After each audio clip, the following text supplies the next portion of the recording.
Hi, and welcome to Lines to Sleep, where words become your pathway to relaxation and help you drift off into sweet dreams. Don't forget to like and subscribe to the channel. I'd love to know, where are you watching from, and what time is it there?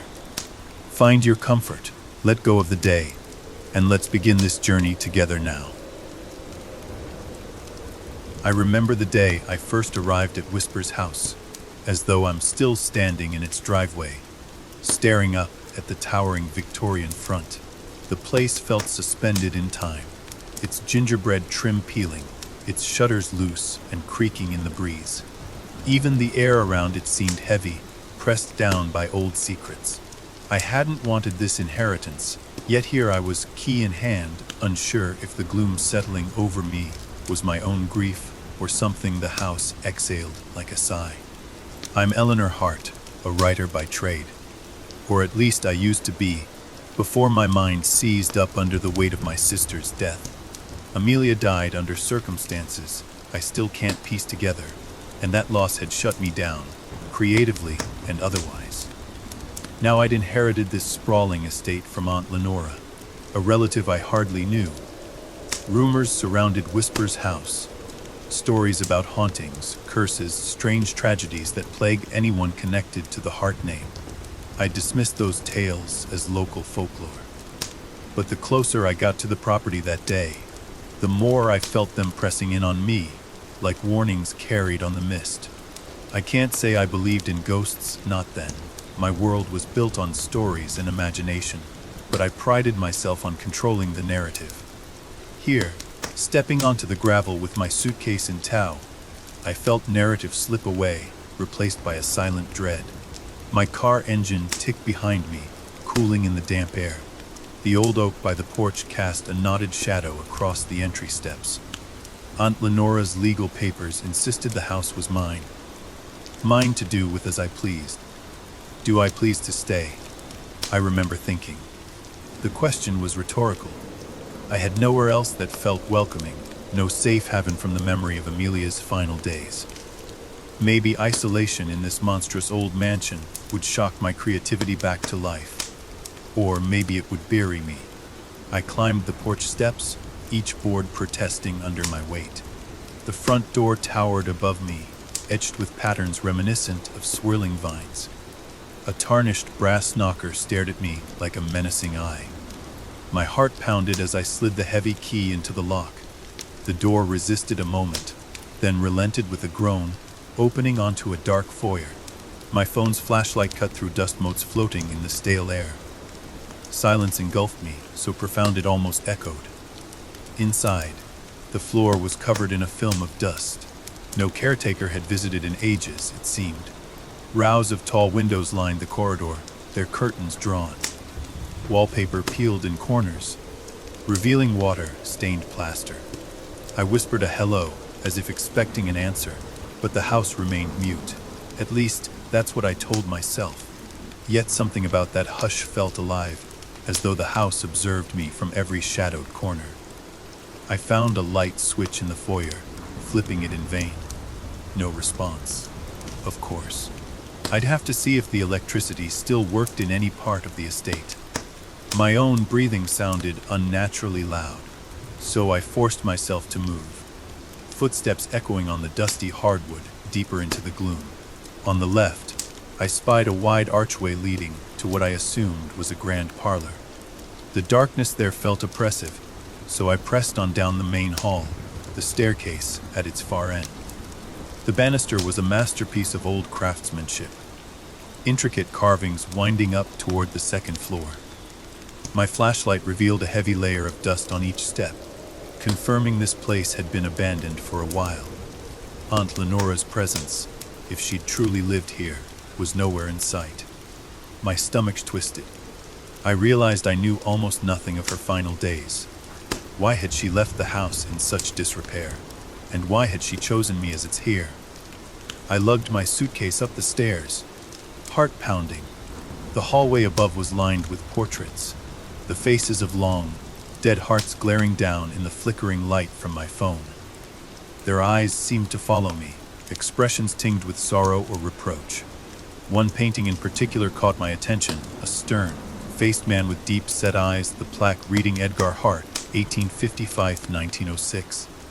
If half the stories were true, men like him had shaped the mansion into what it was, a labyrinth of secrets and rumored curses. I found a room that looked somewhat habitable, though the bed's four posts were draped in dusty curtains. My first thought was to open a window for fresh air, but the warped frame resisted. When it finally slid up, an icy breeze drifted in, carrying a faint scent of damp earth and decaying leaves. I looked down at the overgrown garden, an ancient fountain choked by weeds, stone benches half buried in the undergrowth. A shiver passed through me, but I breathed in that cold air, trying to steady myself. This is my refuge now, I thought. Strange as it is, at least I'm alone. After placing my suitcase by the bed, I checked my phone's battery, already dropping, no signal bars. Great. I'd be truly cut off here, unless I drove back to town. Resolving to handle that later, I poked around for a lamp. Remarkably, one corner of the room boasted a functional light fixture. The bulb flickered to life when I turned the knob on the ancient lamp, revealing dusty wallpaper in an outdated floral print. Exhaustion crashed over me. I slumped onto the edge of the mattress, the springs groaning under my weight. It felt bizarrely comfortable, though the sheets exuded a musty odor. Wrapping my arms around myself, I let out a shaky breath. My thoughts raced back to Amelia, her disappearance, the frantic weeks of searching, the devastating phone call that she'd been found under conditions that made no sense. I'd never had closure, just heartbreak. Perhaps coming here, to the Hart family estate, was my subconscious way of seeking answers. Were there any clues linking the family's supposed curse to what happened to her? Eventually, my eyelids grew heavy, the day's stress and my lingering grief draining what little energy remained. I considered exploring more, maybe rummaging for a blanket that didn't reek of mildew. But wariness won. I lay down atop the dusty covers, ignoring the stale smell. The overhead lamp cast dancing shadows that played tricks on my peripheral vision, making me imagine shapes shifting in corners. I decided to leave the lamp on. The corridor outside seemed far too dark, and the thought of being alone in pitch black unsettled me more than I cared to admit. Still, I reminded myself I was a rational adult who wrote horror novels for a living. It's just a house, I told myself. Nothing is truly there. Yet in the silence, I swore I heard a faint whisper, soft, almost inaudible voice. My pulse kicked. I sat up, scanning the room. Nothing. Must be the breeze from the open window steering the curtains. That's all. Forcing a laugh, I settled again, telling myself it was purely my imagination. Eventually, the steady patter of my heart and the hush of the old house lulled me into a fitful sleep. In my dreams, I wandered the corridor, calling Amelia's name. The portraits whispered accusations, their eyes following me wherever I turned. When I awoke, the lamp still glowed weakly, and dawn's first light seeped through the crooked window. My throat felt parched, my body stiff. Reality rushed back. I was alone in a massive Victorian estate rumored to be haunted, grappling with unresolved grief and an abandoned manuscript I hadn't touched in weeks. Still, as I sat up, my stomach fluttered with a strange mixture of anxiety and determination. I hadn't come here for comfort. I'd come to exorcise my own ghosts, figurative or otherwise. If Whisper's house truly held secrets about my family's past, maybe about Amelia's death, I intended to find them. It was just the first night, and already I sensed something stirring in these halls, beyond rational explanation. Part of me was terrified. Part of me wanted to know more. Clinging to that thread of resolve, I rose from the bed, dusted off my clothes, and prepared to explore the mansion in daylight. Whatever waited for me in the depths of Whisper's house, I told myself I was ready to face it, because deep down I had no other choice. I woke the next morning with the unsettling sense that someone had been whispering in my ear, though I couldn't recall any words. It was a feeling more than a memory, as if the house itself had tugged at the edge of my dreams. Groggily, I sat up on the bed, still wearing yesterday's clothes, and rubbed my face. Pale morning light filtered through the dusty window, revealing the outlines of peeling wallpaper and a spider web glistening in a corner near the ceiling. My phone rested on the makeshift nightstand. No missed messages, no signal bars. Just the blinking battery indicator reminding me I was half out of power. I'd meant to search the mansion for an outlet, but after stepping foot in Whisper's house last night, I hadn't exactly felt adventurous. Everything in me wanted to shrink away from its corridors and hide under blankets. But I couldn't do that forever. This house, for better or worse, was now mine. I stretched, wincing at the ache in my back from sleeping on a dusty mattress. My mind drifted to Amelia. The guilt flared again, scorching my chest. I should have asked more questions about her final days, paid more attention to her fixation on Hart family history. Maybe if I had, she'd still be alive. Now I was the one fumbling in the dark. But perhaps that's exactly why I needed to do this. Face Whisper's house and all its alleged ghosts. After rummaging in my suitcase for a fresh sweater, I slipped into the hallway. In the daylight, it looked marginally less sinister, though not by much. The wallpaper had once been a vibrant floral pattern. Now it was faded to near gray. A row of family portraits lined the walls, each face seeming to bore into me with silent intensity. I hurried my steps, forcing myself not to stare too long at any one painting. Reaching the top of the main staircase, I paused to take in the view of the foyer below. Dust swirled in a diagonal shaft of sunlight. I could almost imagine the house as it might have been in its prime. Perhaps family gatherings, a swirl of formal dresses, music drifting from the grand parlor. But all I felt now was emptiness. The hush pressed at my ears, reminding me that I was alone here. At least I hoped I was truly alone. Descending the stairs, I made a plan. I'd explore systematically, find the kitchen, see if there was any running water, and maybe gather cleaning supplies. Living in a tome of dust wouldn't help my mental state. My footsteps echoed over the creaking boards. Each squeak made me glance back, half convinced I'd see a figure trailing me. But no one appeared, just swirling dust motes in the still air. I found what looked like a dining room off the foyer, though it was hard to be sure with the heavy drapes blocking most of the light. Tall, back chairs circled a long table, all draped in sheets. A musty smell pervaded the space. I tested a switch on the wall. No luck. The electricity was apparently out in this wing. Rather than linger, I moved on, crossing the foyer to a narrower hallway that led to the back of the house. The corridor branched in multiple directions. Some doors stood ajar, others locked or stuck. Finally, I turned a corner and glimpsed a heavy swinging door that opened onto a large kitchen area. Relief washed over me. It was comforting to see something as mundane as an old-fashioned stove, rows of cabinets, and a rickety table in the center. The windows here were grimy but not entirely covered, letting in a tentative glow. The kitchen was cold, but at least it didn't feel as oppressive as the rest of the mansion. I moved to the sink, turning the tap. It sputtered and groaned, releasing a burst of brownish water before clearing to a pale trickle. Grimacing, I let it run. Better than nothing, I thought, splashing some on my face. It was lukewarm and tasted faintly metallic. I'd have to boil it if I wanted it to be safe. Rifling through the cabinets, I discovered a few mismatched plates, a set of tarnished silverware, and an old kettle. Most shelves were empty or filled with dust, laden tins that looked decades old. The fridge, a hulking antique, stood silent and powerless. I felt a pang of loneliness. Nobody had cooked or eaten here in who knew how long. Determined to establish some semblance of normalcy, I decided to see if I could make tea. I found a portable electric kettle in my car trunk the day before.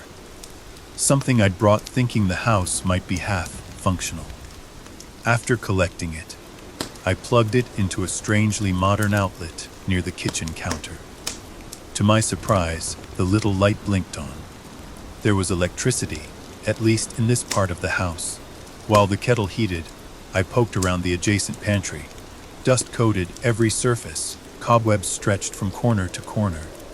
The sense of disuse was profound, and yet I couldn't shake the feeling that the house had a presence, like it was aware of me rummaging through its secrets. My mind flicked to the rumors of hauntings. Whispers at night, objects moving on their own. Maybe it was just the age of the place that made every floorboard squeak, but a sliver of doubt lodged in my gut.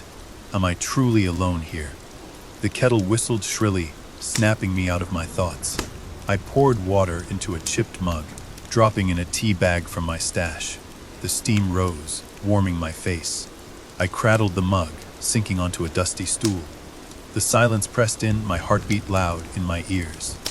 But at least I'd reclaimed a small corner of Whisper's house for a moment, an ordinary act in an extraordinary place. Steadier now, I decided to begin a proper exploration. The day was young, and I had no deadlines but my own curiosity. Besides, I couldn't hide in the kitchen forever. With my tea in hand, I ventured back into the labyrinth of hallways, shining my phone flashlight into dark corners where the overhead bulbs wouldn't work. One corridor led me to a room that looked like a study or office. Tall shelves lined the walls, stuffed with books in varying states of decay. A massive desk stood near a shuttered window, its surface cluttered with old papers, a broken lamp, and an empty ink bottle. Intrigued, I set my mug down, brushed dust off the desk, and tried to see if there was anything valuable in the drawers. Most were empty, but I found one locked. The key was nowhere in sight, so I jiggled the handle. Nothing. With a sigh, I moved onto the shelves, scanning the titles. Many were old ledgers, some labeled with the Hart family name. I saw references to property records, expansions made to the house in the late 1800s. A few dusty tomes dealt with local folklore, mentions of curses, missing persons, and haunted grounds. My pulse quickened. Amelia would have pounced on these immediately, I thought. She'd always loved unraveling puzzles, especially the spooky sort. Gathering my courage, I slid a heavy volume off the shelf. The binding cracked ominously as I flipped the pages. I skimmed an entry about the original Hart settlers. Something about acquiring the land from a reclusive landowner. Strange mention of a prior occupant who claimed the ground was cursed. The writing was old-fashioned, tangential. I set it aside, not wanting to plunge into dusty genealogical details just yet. But it confirmed one thing: Whisper's house had a storied past, and not all of it was friendly. I left the study, continuing my search. My footsteps led me to a wide, high-ceilinged parlor that must have once been grand. Heavy drapes blocked the windows, so I tugged them aside, letting in beams of daylight. The furniture here was large and ornate, covered in sheets that gave them ghost-like outlines. A chandelier hung from the ceiling, its crystals dulled by years of neglect. Crossing the room, I nearly tripped over a low table. My phone's flashlight caught the glint of something metallic on top. A dusty silver tray with a mirrored surface. Leaning over, I carefully lifted the tray, half expecting something to skitter beneath. Instead, I caught my reflection, pale, tense, eyes full of worry. Behind me, the reflection of the parlor. For a split second, I could have sworn I saw a shadow move where no shadow should be. I whirled around.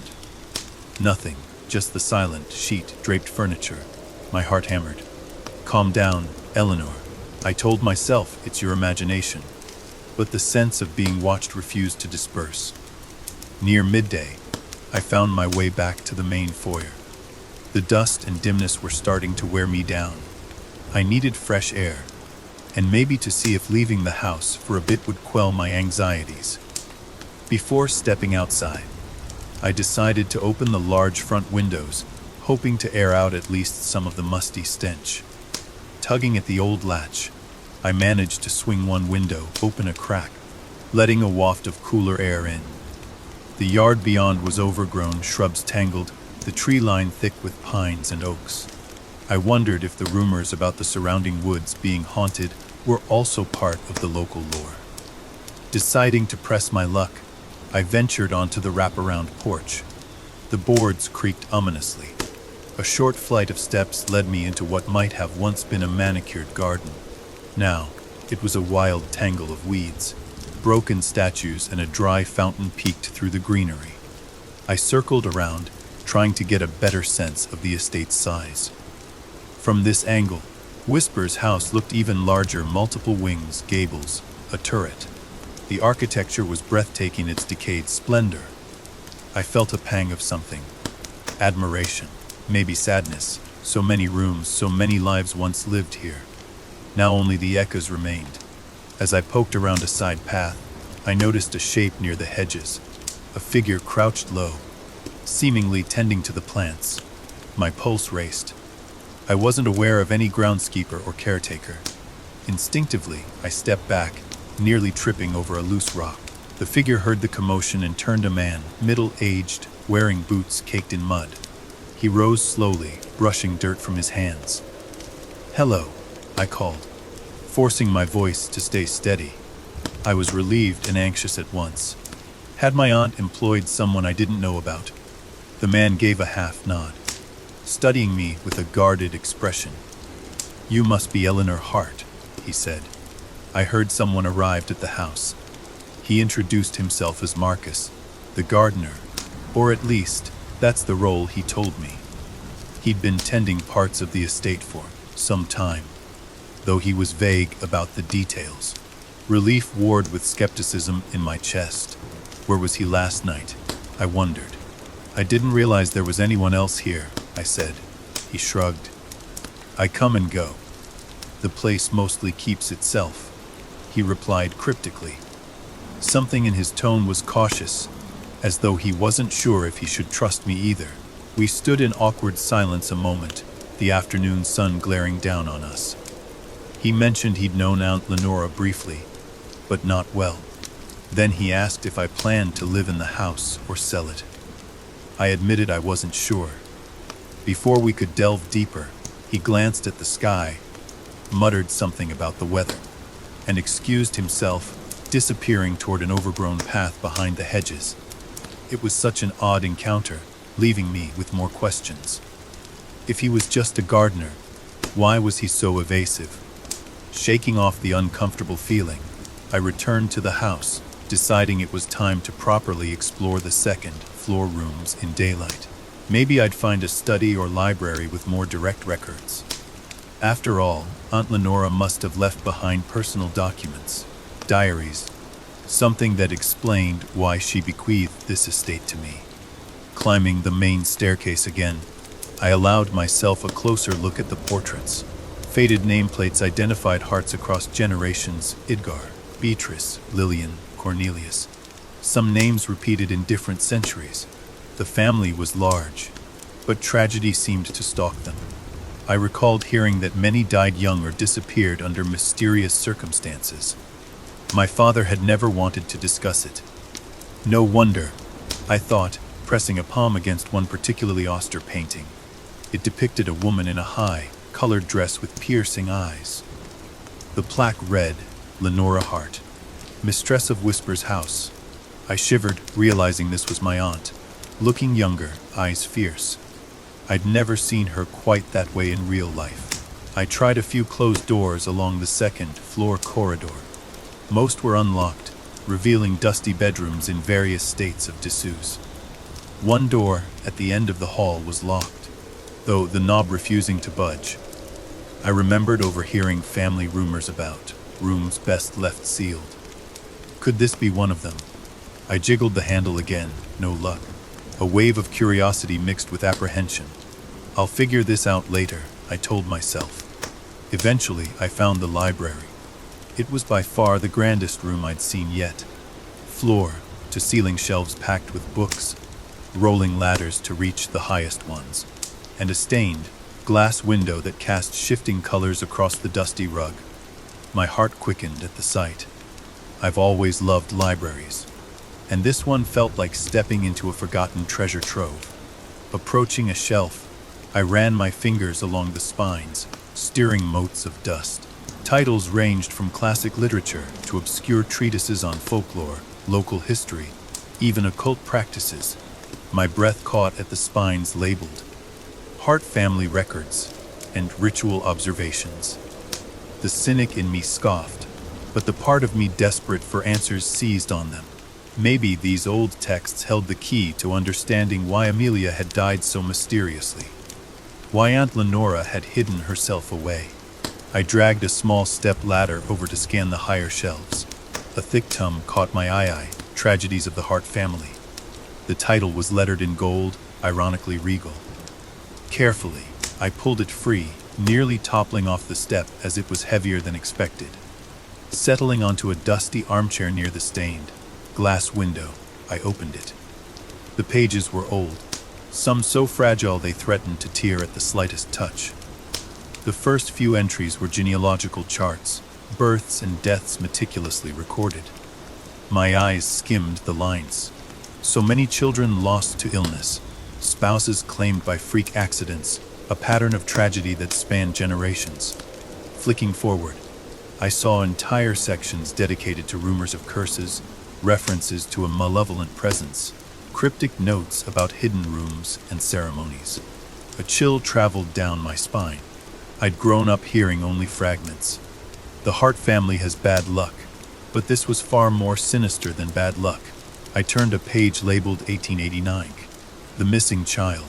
A photograph was glued there, black and white, blurred around the edges, showing a stern Victorian couple with a little girl in a white dress. The text described how the child vanished one night, never found. Beneath, someone had scrawled in pencil, "Some say she haunts the halls." My stomach twisted. The idea of a child's ghost wandering the corridors brought goosebumps. I closed the book, heart pounding. Part of me wanted to slam it back on the shelf and pretend I hadn't seen anything. Another part compelled me to dig further. Amelia would have. She'd believed in hidden truths, that the darkest stories often masked real events. Could the tragedies hint at something truly supernatural? Or was it all elaborate superstition? Setting the tome aside, I resolved to keep it within reach. I was about to stand when something shifted in my peripheral vision. A flicker of movement by the library door. My pulse jolted, but when I turned, nothing was there. The door stood ajar, the corridor beyond empty. "You're jumping at shadows again," I scolded myself. Yet an uneasy feeling lingered.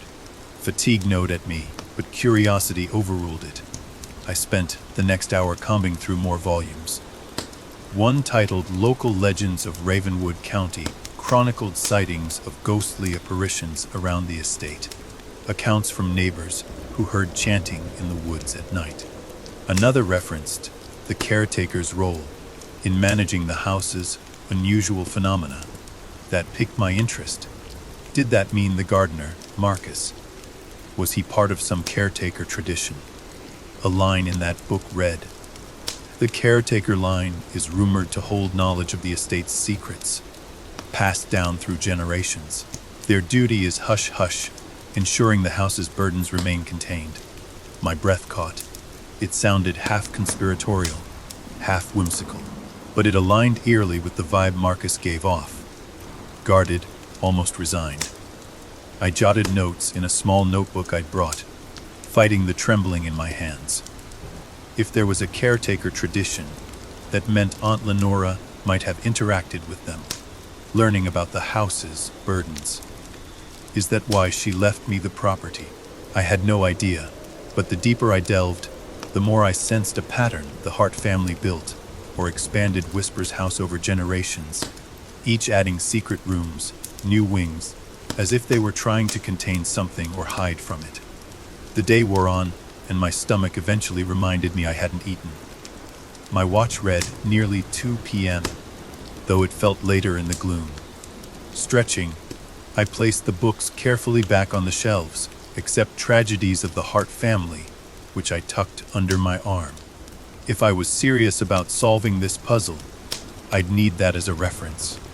I returned to the kitchen, rummaged for anything edible that didn't look petrified. No luck. Deciding I'd better do a quick grocery run, I grabbed my car keys and headed outside. As I crossed the yard, I glanced around for Marcus, but saw no one. The driveway was still empty except for my car. Driving into the nearest town, I reflected on the strangeness of living in a place so isolated yet so steeped in rumor. The local grocery was small. I stocked up on bottled water, canned goods, bread, fruit. Simple rations that wouldn't rely on questionable plumbing. The cashier gave me a curious look when I mentioned the old Hart mansion, cautioning me about things that go bump in the night. I forced a polite laugh. Inside, tension coiled. The entire area really believes the place is haunted, I thought, returning to the car with a knot in my stomach. By the time I got back to Whisper's house, shadows stretched across the lawn, the sun dipping behind trees. The house stood in silhouette, its windows reflecting the last orange light. Despite my unease, I hauled groceries to the kitchen, putting them on the counters. Having at least some supplies calmed me. I made a hasty sandwich, swallowing it with a sense of grim determination. If I'm going to stay here, I need a strategy: which rooms to clear, how to get reliable electricity, how to fix the plumbing, and, more importantly, how to uncover the house's secrets without losing my mind. I decided to set up a temporary sleeping arrangement in a less dusty room. Upstairs, I found what looked like an old sewing room with a small daybed. It was cramped, but had fewer cobwebs than the bigger bedrooms. After hauling a spare pillow and my own blanket from the car, I tried to make it somewhat cozy. The overhead light even worked, casting a weak glow. I felt a flutter of relief at having a spot that didn't feel entirely haunted. Yet as night fell, the sense of vulnerability grew. The corridors outside my makeshift bedroom felt endless and dark. Earlier in the day, I'd read about sightings. Ghostly footsteps, doors slamming on their own. I told myself it was all superstition, but every creak of the floor made my heart jump. I spent the evening in the sewing room, flipping through tragedies of the Hart family, scribbling notes about the years leading up to Aunt Lenora's possession of the house. My father had never told me that Aunt Lenora became the official owner after the previous occupant. Some cousin, perhaps, died unexpectedly. The book didn't clarify, but it did mention that Aunt Lenora was rumored to conduct personal investigations into the estate's phenomenon. She believed something was conjured here, fueling repeated misfortunes. She wrote letters urging distant relatives to help her break the cycle. No one responded. Lightning flickered outside the window. A storm was rolling in, thunder low in the distance. How fitting, I thought, hugging the blanket tighter around my shoulders. Rain battered the glass soon after, adding a steady drumbeat to the hush. My mind conjured an image of Aunt Lenora, pacing these halls in a similar storm, searching for answers. Did she find them? Why did she vanish from public life? Hours slipped by. I eventually dozed off reading, the overhead bulb flickering as the old wiring struggled. I dreamt of corridors stretching endlessly, doors opening to smaller rooms that led to more doors, a maze in which every path took me back to the same locked door. When I woke, the lamp had gone out, plunging me into darkness. Thunder rumbled overhead, the storm in full swing. My phone's flashlight came to the rescue. I stumbled out of bed to flip the light switch on and off. No response. Power outage. Typical for an ancient house in a storm. Great. Shivering, I decided to check the breaker, if I could even find it. But venturing into the basement at this hour, in the dark, felt like a horror cliché. My chest tightened. Just wait until morning, I told myself. But the claustrophobia of darkness weighed on me. The hallway outside was pitch black except for lightning flashes. The house felt alive with the storm. Wind rattled the windows. The wood beams creaked. I heard a dripping noise in the corridor. Gingerly, I peeked out, shining my light. Water leaked through the ceiling in a slow trickle. Another repair to add to the list. I retreated back into the sewing room, deciding that rummaging around a flooded basement in the dead of night was beyond my courage levels. Yet I couldn't quite settle. Something about the thunder rattling the windows made me uneasy, as though the house responded with each reverberation. The library's passages about old ceremonies haunted me. I pictured hidden rooms, altars, candles burning at midnight. My imagination was running wild. But in a place like this, imagination felt dangerously close to reality. Eventually, exhaustion won. I curled up on the daybed again, phone flashlight by my side. If anything stirred in the hallway, I'd see it. The storm raged, but my body demanded rest. Slipping into a fitful sleep, I dreamt of Amelia again.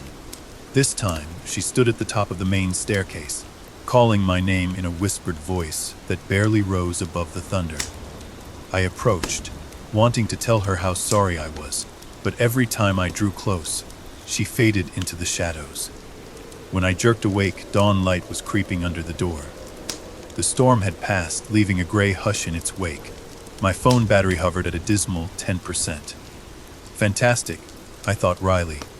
Another day in Whisper's house, and still so many questions. At least I'd survived the night without seeing an actual ghost. Just illusions in my half-conscious mind. Stepping into the hallway, I found the power still out in this wing. Downstairs, a few outlets worked, presumably on a different circuit. The smell of damp lingered, as if the house had soaked in the storm's moisture. I made my way back to the kitchen, remembering my groceries. Maybe a cup of tea would ground me again. Flicking the switch near the pantry, I saw the kitchen light come to life. Relief flickered. At least here I could see what I was doing. I boiled water, stirring the tea bag in a mug while eyeing the backyard through the window. The ground was sodden, puddles reflecting a dull sky. A drooping oak stretched its branches over the area, half blocking my view. I thought of Marcus. Had he been outside in the storm? Or was he lurking somewhere in the house? The tea tasted stale, but the warmth helped. Swallowing, I resolved that my second day here would be more productive. I'd search for the circuit breaker, map out the house as best I could, maybe see if I could find Aunt Lenora's personal quarters. If the diaries rumored in the library had any truth, Aunt Lenora must have kept notes. That might lead me to the locked room in the hallway. Already my nerves thrummed at the thought of discovering more cryptic clues. My reflection in the window startled Meher in disarray, eyes underscored by dark circles, an expression caught between determination and fear. I looked more like a ghost than a living occupant. For a second, I imagined Amelia standing beside me, both of us facing the challenges of Whisper's house together, her excitement fueling my resolve. But it was just me, a battered mug of tea, and a promise I'd made to myself not to give up until I had answers. Sighing, I finished the tea, set the mug down, and headed deeper into the house. The day stretched before me, full of unknown corners and half-hidden doors. I felt the house's silent watchfulness as I walked. Did it approve of me rummaging through its bowels? Or was it waiting for me to trigger something best left alone? Yet, amid all the uncertainty, a flicker of stubbornness burned inside me. I wasn't just going to endure Whisper's house. I intended to conquer it. If Aunt Lenora had found ways to coexist here, maybe I could too. And if Amelia had believed the house's mysteries held some key to understanding her own fate, then continuing her search felt like honoring her memory. Stepping into the dusty corridor, flashlight in hand, I inhaled and pushed forward. The house was old, labyrinthine, and reputedly cursed, but it hadn't broken me yet. Somewhere in these halls lay journals, letters, or diaries that might unravel the dark tapestry woven by generations of hearts. Whether or not ghosts truly walked these corridors, I intended to bring everything into the light. This was my inheritance, my burden, and I wouldn't let it consume me. I woke at dawn on my third day in Whisper's house, heart pounding from another dream of Amelia standing at the top of the main staircase. In this dream, she didn't call my name. She only stared, her face partly in shadow, as if torn between warning me and leading me deeper into the corridors. I shot up from the makeshift bed in the sewing room, sweat prickling my forehead. My phone told me it was barely 6 in the morning. Too early to be awake, but I knew I wouldn't sleep again. Not with my sister's phantom gaze etched into my mind. After throwing on jeans and a sweatshirt, I rummaged through my groceries for a quick breakfast. The house was chilly, the storm from the night before leaving behind a damp heaviness. My shoes squelched slightly on the floor, water having seeped under the foundation. If the house wasn't so large and so daunting, I might have tried to track down the leak. But I had bigger plans this morning: find the circuit breaker, restore power to the second floor if possible, and see if I could learn more about Aunt Lenora's final months here. A faint glow seeped through the foyer windows as I descended the main staircase, tea mug in hand. The house felt neither hostile nor welcoming, its hush reminiscent of a cat watching from the shadows. Waiting, I shivered at that analogy, scolding myself for reading too many ghost stories. This was my home now, old and creaky though it might be. I had to assert some control over it, or else risk being swallowed by fear. Marcus's sudden presence in my life also haunted my thoughts.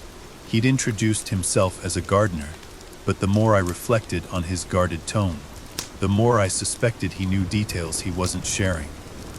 About my aunt, about the property. That morning, I peered out the kitchen window, scanning the overgrown orchard for any sign of him. The yard lay empty under the pale sunlight, dew glittering on tall grasses. Maybe he only showed up sporadically, or maybe he was avoiding me. With a sigh, I finished my tea and headed toward the back staircase that, according to some notes I'd found, led down to the cellar or basement. If there was a breaker box, it was likely somewhere below. Each step moaned underfoot, the wood warped from years of neglect. I paused at the foot of the stairs, shining my flashlight into a corridor of stone walls. The smell of mold and damp earth drifted up. Down we go, Eleanor, I thought grimly, determined not to chicken out. The basement felt like a time capsule of the house's expansions. Part of it was lined with rough stone, older than the rest. Another section featured brick walls, an old furnace, and some piping that looked mid-century. My footsteps echoed unnervingly in the cramped space. Each turn revealed more dusty corridors, stacked crates, rusting shelves. I found old ledgers covered in cobwebs, a trunk that wouldn't open, and corners where the mortar had crumbled, letting in trickles of groundwater. At last, I spotted a metal box on a wall. The breaker box, presumably. It was coated with grime, but the latch gave way after some force. Inside, rows of switches greeted me. Half were unlabeled, the others marked in archaic handwriting. Parlor West, Library. Servants' Wing, Servants' Wing. Another relic of this mansion's past. I flicked the ones that were off, hoping that would restore power to the upstairs hallway. Some popped back, refusing to stay in place. Faulty wiring, I concluded with frustration. But maybe a few would hold. I made a mental note to check the bedroom and corridor lights again. Stepping back, I nearly yelped when my flashlight beam caught a figure by the basement's entrance. It was Marcus, arms folded, studying me with calm curiosity. My heart lunged into my throat. "Damn it," I muttered, hand pressing over my chest. "You scared me." "Sorry," he said, not sounding particularly sorry. "Didn't mean to sneak up on you." I tried to steady my breathing. I was just trying to fix the breakers. He nodded, glancing at the open box. "Yeah, the wiring here's unpredictable." He leaned in, flipping a switch or two with practiced ease.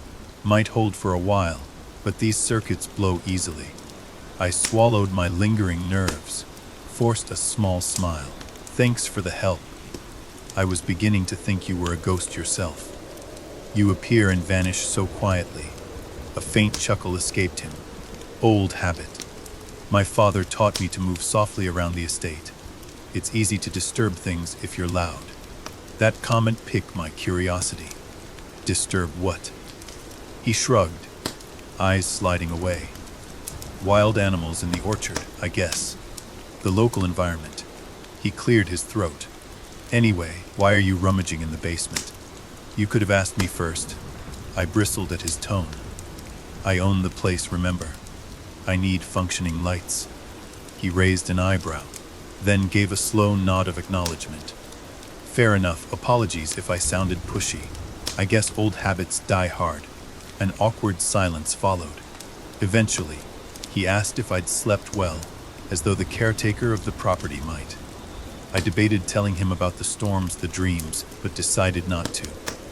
I managed. I said tersely, "Look, can I ask you something? How long have you worked here? Did you know my aunt personally?" He shifted his weight. A while. She was a private woman, not one for company. I do basic upkeep. We rarely spoke in depth.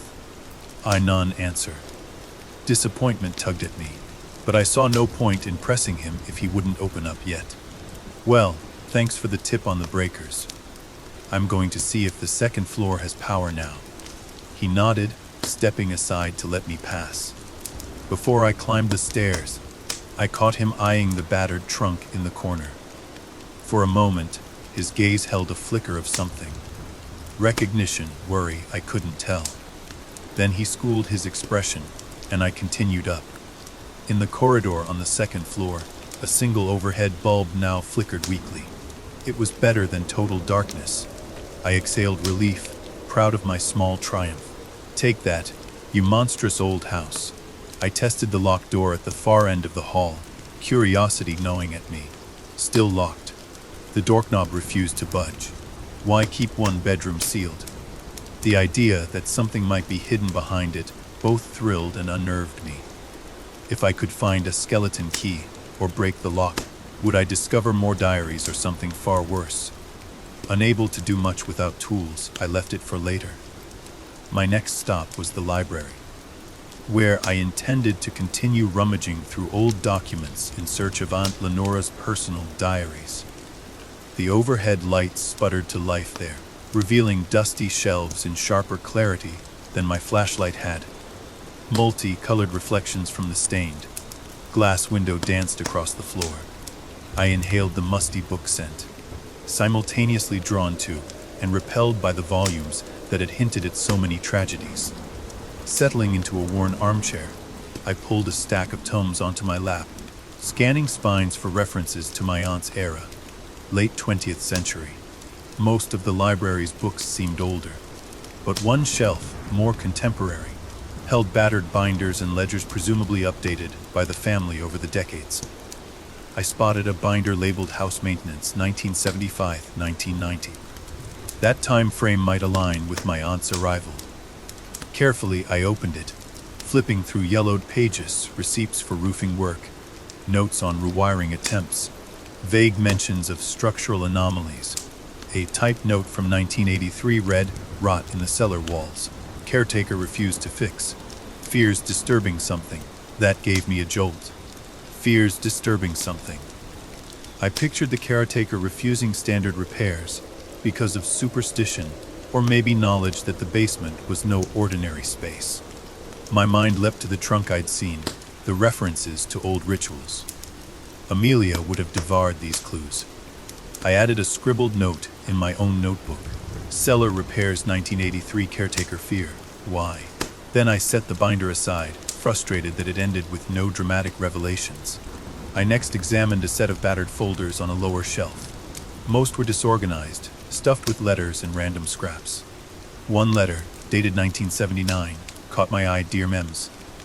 Lenora Hart, we have reviewed your request for assistance in investigating the reported phenomena at Whispers House. Our society is intrigued by your claims of apparitions and curses.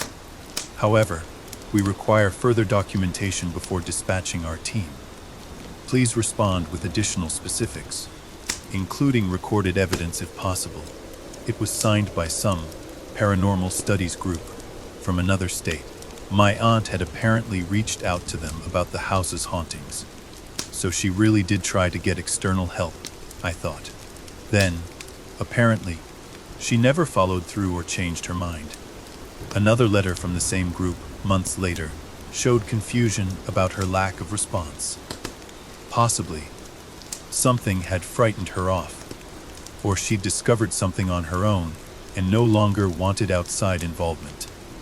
I pulled more letters free, scanning them quickly.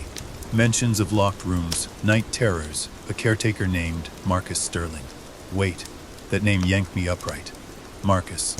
The letter was from the mid-70s, referencing a caretaker's son who assisted with yard work.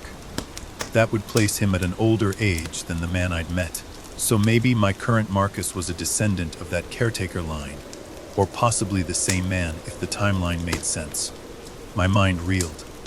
The letter was half burned, edges charred, making it incomplete. I held it carefully, heart racing. Did this caretaker's family pass down a role from generation to generation?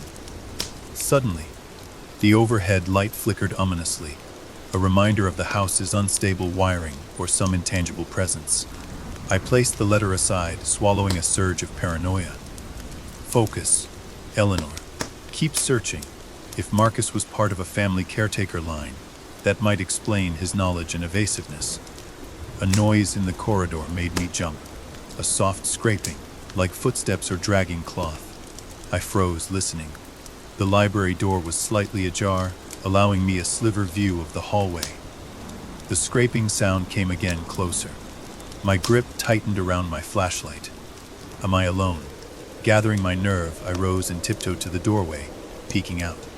The corridor was empty, just that faint overhead bulb flickering.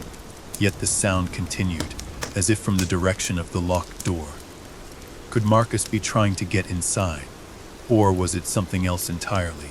Stepping into the hallway, heart in my throat, I inched toward the source. The scraping intensified. Then it abruptly ceased. I reached the locked door, pressing an ear to the wood silence. My pulse hammered as I tried the knob, still locked. No sign of forced entry. Confused, I frowned at the dust on the floor. No footprints. Was it an animal in the walls? I lingered, uncertain, then decided it was safer to retreat. The house had so many corners, so many nooks. The possibility of a raccoon or stray cat rummaging around wasn't far-fetched. Telling myself I was overreacting, I headed back to the library. Yet a nagging feeling trailed me, the sense that something had drawn me here, teased me with that noise. Don't get spooked. It's an old building. Nonetheless, I caught myself glancing over my shoulder multiple times. Later that day, I stepped outside to breathe fresh air and clear my mind. The sky was bright, a mild breeze ruffling the leaves. Birds flitted among the overgrown hedges. The orchard behind the mansion beckoned, looking more welcoming in daylight. I recalled glimpsing a path that led beyond the orchard's edge. Maybe it curved around to a gardener's shed or caretaker cottage.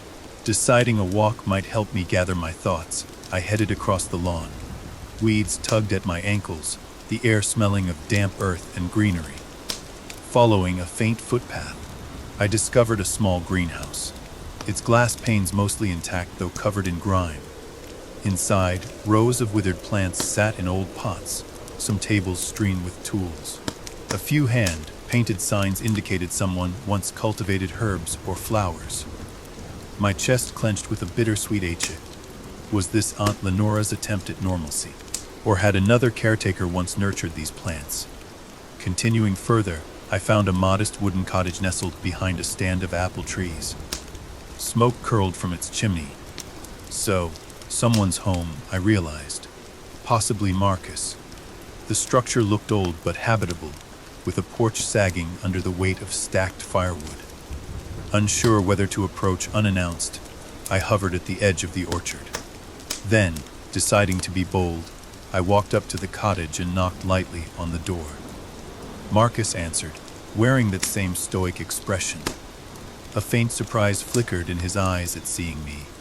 "Eleanor," he said evenly, I offered a tentative smile. Didn't mean to disturb you. I was just exploring. My gaze drifted to the interior, compact, rustic space with a small kitchen and a single table, a single chair. A faint scent of wood smoke and coffee wafted out. It actually smelled inviting. He nodded, stepping aside. Care to come in? Might as well sit. It's warmer than outside. I accepted, crossing the threshold into a world that felt disconnected from the mansion's gloom. The cottage was tidy, if sparse. A cast iron stove in the corner radiated heat. On the walls, I noticed old photographs, some in black and white, depicting people in gardener attire. My eyes flicked to Marcus, who busied himself at the stove. Coffee? Sure, thanks, I said, curiosity intensifying. Is this your place then? He nodded. Been staying here a while, keeping an eye on the grounds. The main house is large, and I prefer simpler spaces. I took the offered mug. I appreciate you letting me in. Honestly, the house is overwhelming. It's like I can't walk 10 steps without stumbling on secrets or locked doors. Do you know anything about that locked bedroom on the second floor? He hesitated, swirling his own coffee. Could be any number of locked rooms. Whisper's house was sealed up over time, especially after the older generations passed on. That was vague, but I pressed on. I found references to a caretaker line. Are you related to them? The name Marcus Sterling came up in some notes from the 1970s. His jaw tightened slightly. He stared into his mug. My father's name was also Marcus. He served as caretaker before me. Yes, it's a family tradition. We handle the land, try to keep it manageable. Manageable, I echoed, my pulse skipping. Dues that mean the house's rumored hauntings require caretakers to intervene somehow. He gave a wry huff, neither confirming nor denying. I mostly just handle the grounds, he repeated. Mow the lawn, trim the orchard, keep the weeds at bay. His eyes flicked to mine. Why the sudden interest? I considered him, uncertain how much to reveal. Finally, I sighed. Because I think my aunt was onto something. Something about the house's tragedies. She believed it wasn't coincidence, that an actual force kept drawing the family back and feeding on our grief. My sister Amelia died recently under strange circumstances. She was investigating the family history, the house. My words choked off. Admitting it aloud felt raw. Marcus studied me with surprising gentleness. I'm sorry for your loss, he said quietly. Then he took a long breath. Lenora did ask questions. She tried to gather old caretaker journals, said the house was alive with sorrow. My father told her to leave it alone, that digging too deep might stir something best left dormant. A chill ran through me. So you believe it's real? That something about this house is dangerous? He set his coffee aside. I've seen enough not to dismiss it. Strange happenings at night. Rooms that seem to shift, voices you can't source. I've never pinned it down to a single cause. But yes, I'd say the rumors hold weight. My pulse hammered. This was the most candid he'd been. Then why stay here? Why maintain it if it's harmful? His gaze drifted to the window, the orchard beyond. It's our duty. My family made a promise to watch over the estate generations ago. My father used to say the caretaker line is bound to the house. He shrugged, a rueful tilt to his lips. Maybe it's superstition. But I can't just walk away. We sat in silence, the tension thick with unspoken truths. My mind reeled. Marcus believed in the house's darkness, had witnessed it. Part of me felt vindicated. Part of me was terrified. If even a caretaker senses danger, where does that leave me? Someone who barely understands the estate's legacy. Eventually, I mustered a shaky smile. Well, thanks for being honest. I guess we're both stuck here, in a sense. He tilted his head. You could leave, sell the place. Some would buy it, for the land at least. I swallowed. Could I? Feels like I'd be betraying Amelia. She wanted answers about our family. Maybe I do too, for closure. He nodded, expression guarded. In that case, be careful. This house can twist a person's mind if they let it. But those words echoed in my head as I left the cottage.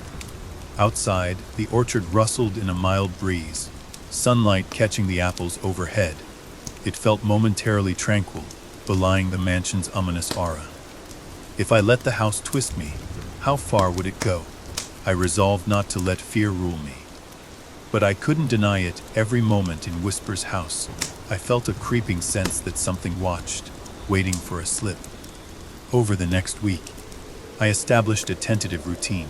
During the day, I combed through the library, uncovered half-rotten diaries, pieced together old letters. At night, I barricaded myself in the sewing room or a less dusty bedroom, reading by the weak lamp's glow. I found references to Aunt Lenora's diaries specifically, but no sign of the actual journals. Some notes hinted she kept them hidden, possibly in a locked trunk or a secret compartment. My frustration grew. If she left them for me, where are they? Meanwhile, I had sporadic encounters with Marcus. He'd appear at odd times, trimming dead branches or carrying sacks of fertilizer. Our conversations became friendlier but remained guarded. Neither of us fully trusted the other's intentions. Still, a wary camaraderie formed, fueled by shared awareness that the house was not a benign presence. Once, I approached him about the locked bedroom. He only shook his head, saying he had no key, and that some doors should remain shut. I disagreed, but without a crowbar or serious lock-picking skills, the door stayed locked. At night, the storms returned. Whisper's house groaned and sighed in the wind, water dripping through the ceiling. I dreamed of Amelia almost every time I slept, her voice a distant whisper, her expression pleading. I'd wake drenched in sweat, the sense of intangible dread intensifying. Yet nothing overtly supernatural happened. No apparitions, no poltergeist phenomena. The house teased me with small, uncanny moments, a soft whisper in a corridor, footsteps in the attic, fleeting shadows. Enough to keep me on edge, not enough to confirm or deny a haunting. Around the 5th day, I discovered an intriguing letter tucked in the back of Tragedies of the Hart Family. It was penned by Aunt Lenora herself. I remain convinced the caretaker line is key to unraveling the estate's curse. The altars, the locked rooms, the house's hunger, all revolve around a pact made long ago. But the caretaker family fears retribution if they break the cycle. I must find a way to free them. Otherwise, we all remain slaves to this placey. My eyes widened, heart thudding. Aunt Lenora believed in an actual pact. Could that explain Marcus's reluctance? Maybe he was part of a generational vow. My mind raced. If the caretaker line is key, how does it tie to my family's repeated tragedies? Did Aunt Lenora try to do something about it and fail? Emboldened, I decided to confront Marcus that very afternoon. The orchard was bright under a watery sun when I found him examining an old well near the property's edge. He looked up as I approached, tension flickering in his eyes. Something you need. I showed him the letter, reading the relevant excerpt aloud. His face remained impassive, but his jaw tightened. Lenora was persistent, he admitted. She cornered my father many times, demanding answers. He never told her much. He believed meddling would worsen things. I stepped closer, searching his face. You talk like it's real. A curse or a dark power. Do you actually think the house is alive? He exhaled, gaze drifting to the mansion's silhouette beyond the orchard. Sometimes it feels that way, like it breathes sorrow, feeding on it. The caretaker line is bound to keep watch, do enough maintenance so it doesn't crumble into ruin, but never truly fix its deeper rot. He rubbed the back of his neck. I can't explain it. But my father told me there were altars once, hidden in the basement or behind walls, used by old hearts for rituals. They tried to bind whatever lurks here, but it always found a new way to surface. A chill rippled through me. So your father believed it was unstoppable. Marcus's eyes darkened.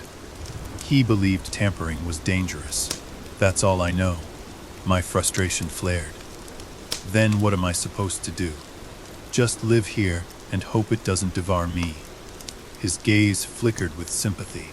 I don't have all the answers, Eleanor, but I get it. You lost your sister.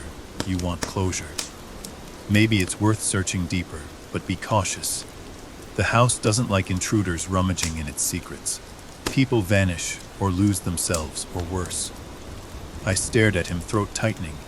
He was basically confirming my worst fears, that investigating might lead me down the same path as Amelia. But I couldn't walk away. I can't ignore it. If there's even a chance something here contributed to Amelia's death. He nodded. Then do what you must. I'll help if I can. A subdued silence fell between us, the orchard rustling overhead. I exhaled relief, though a new tension bloomed. If he was truly going to help, we'd have to trust each other more than either of us liked. That evening, I returned to the library with renewed purpose, determined to find any mention of altars or hidden chambers. Marcus's mention of old basement altars had me on high alert. I'd seen no sign of them, but the basement was vast, partly walled off by collapsed corridors. If there were secrets, they might lie beyond the rubble. Sifting through more diaries, I uncovered cryptic references. The second altar behind the locked door. Sacrifice under the hearth. Blued lines tether caretaker and heir. The language made me shudder. Caretaker and heir. Did that mean a Hart family here? My pulse raced as I realized Aunt Lenora might have believed the caretaker line and the Hart line were intertwined in some cursed pact. And if I was the new heir, did that entangle me with Marcus somehow? The notion felt bizarre, even melodramatic, but I couldn't deny the diary's repeated mention of caretaker, heir synergy. One scrawled note read, to break the cycle. Caretaker must unify with Hart blood, lest the altars remain strong. Unify. A swirl of confusion and a weird flutter of unease coursed through me. That can't mean what? A literal marriage vow, a ritual. I closed the diaries, heart pounding. My rational brain told me it was all archaic nonsense, but the primal part of me recalled the uneasy look in Marcus's eyes. Maybe there was some twisted tradition or half-remembered rite that trapped caretaker families. Am I next? Shaking off the thought, I retreated to the sewing room to get some distance. This was too heavy to digest all at once. The next day, Marcus approached me with a reluctant proposition. If you want to explore the basement's collapsed tunnels, we might shift some debris. There's an area Dad always told me never to enter. The old caretaker's workshop, or so he claimed. It might hold some records. My curiosity ignited. Yes, let's do it. Despite my fear, the hunger for answers overtook caution. So we descended into the damp basement again, flashlights in hand, passing the breaker box into a corridor partially blocked by fallen beams. Water dripped from cracks overhead, forming small puddles. The air stank of decay. Together, we cleared loose stones, prying away rotted wood. Marcus wore work gloves, his muscles straining as he shifted heavier debris. I helped as best I could, ignoring the dust coating my clothes. Slowly, we revealed a short flight of steps descending further, presumably to a sub-basement or crypt-like space. My stomach knotted. The diaries had suggested altars might lurk in such a place. We tested the steps for stability, then carefully descended. The flashlight beams revealed walls of rough stone, glistening with moisture. The corridor ended at a heavy wooden door, reinforced with iron bands, swollen from damp. Marcus braced himself and shoved. It gave way with a groan, releasing a stale rush of air so full I had to turn my head and cough. Inside lay a cramped chamber lit only by our flashlights. Broken furniture, crates, and a disused stove indicated someone once worked or lived here. My heartbeat thudded in my ears. The caretaker's workshop. The walls were lined with shelves cluttered with old tools, notebooks, dusty jars of who knew what. Battered wooden trunks sat in a corner, padlocked. Marcus approached it, shoulders tense. "Dad warned me never to open this," he muttered, voice taut. "Said it contained things best forgotten." My pulse hammered as I knelt beside him, brandishing a crowbar. The lock was rusted. With a few determined pries, it snapped. We lifted the lid. Inside lay a trove of items, a bundle of faded robes, half-burned candles, old ledgers labeled "Caretaker Observations," and a thick notebook titled "The Heart, Caretaker Pact." My breath caught. This was it. The missing puzzle piece, possibly Aunt Lenora's rumored binding knowledge. Marcus's face reflected both fear and fascination. He handed me the notebook. I flipped through musty pages, eyes devouring the scribbled text. Much was written in archaic phrases. In the year 18, the heart sign forged a vow with the caretaker lineage to hold the house's darkness at bay. Each generation must remain bound, lest the restless spirit roam free. 3 altars anchor the spirit basement, attic, and a 3rd secret site.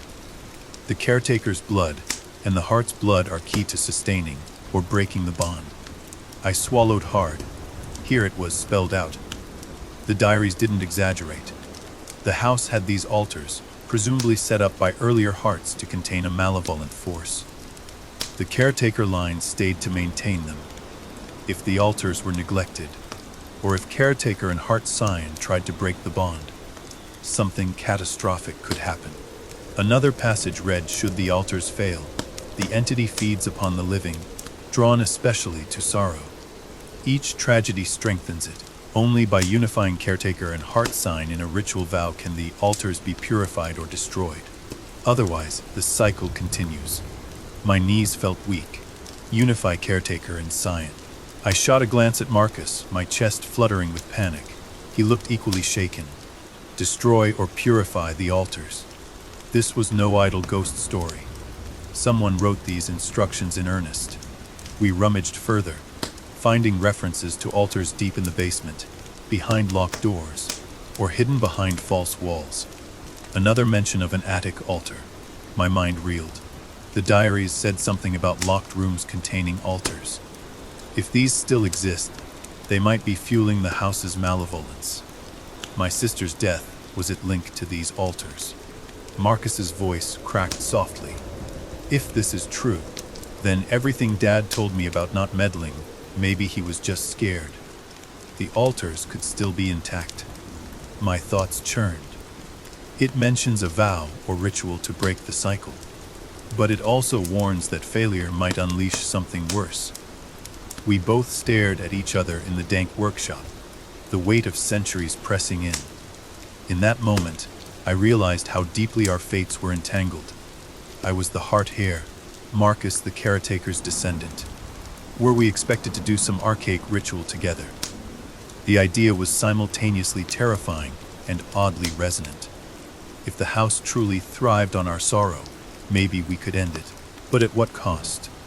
Unable to stand the claustrophobic tension any longer, we packed the trunk's contents. Ledgers, the caretaker's notebook, and hauled them upstairs to the main basement corridor. The flickering overhead bulb accentuated our shaken expressions. I felt clammy, exhausted, yet driven. Marcus set the trunk down, exhaling. "This is bigger than I thought," he admitted, voice trembling. "I thought we could just keep the place from collapsing, ignore the rumors. But if these altars are still active..." I placed a hand on his arm, surprising even myself. "We can't ignore it. Not if there's a chance to break whatever's feeding on this house." My aunt wanted that. My sister too.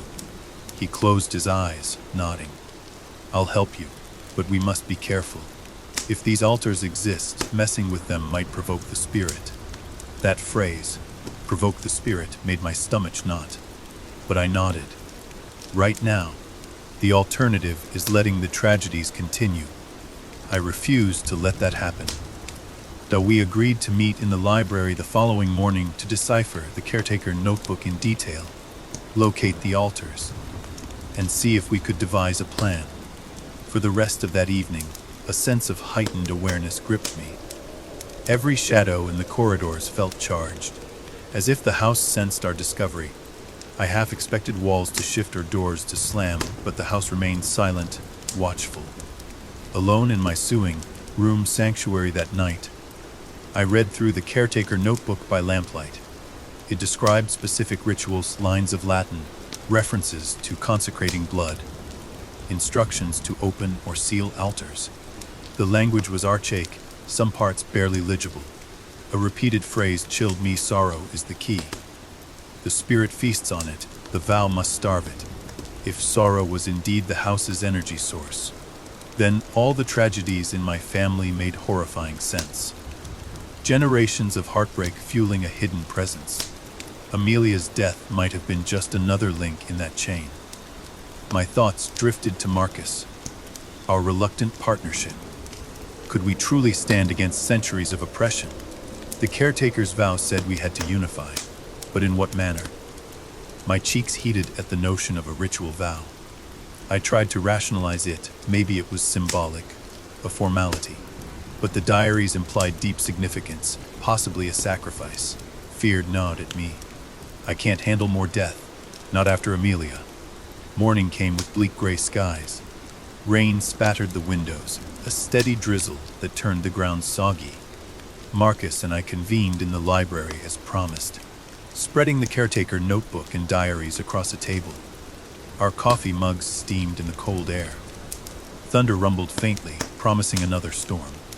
It felt symbolic, the house bracing for confrontation. We mapped out references to altars. The basement altar was likely behind more blocked passages. Another might be in the attic. A third was less clear. Some diaries hinted at a sealed second-floor room. My mind jumped to the locked bedroom. Was that the missing altar? Marcus scanned a page describing the vow of unification. It says if the altars are destroyed or purified, the spirit is banished. But it warns that a caretaker who tries alone might be consumed, and a heart here who tries alone meets the same fate. They must act together, Ba. My chest tightened, so we have no choice but to do this side by side. I forced my voice steady. Let's find the altars first. We can decide how to handle them afterward. He nodded, though his eyes betrayed anxiety. We should start with the attic. Less chance of flooding or collapsed passages.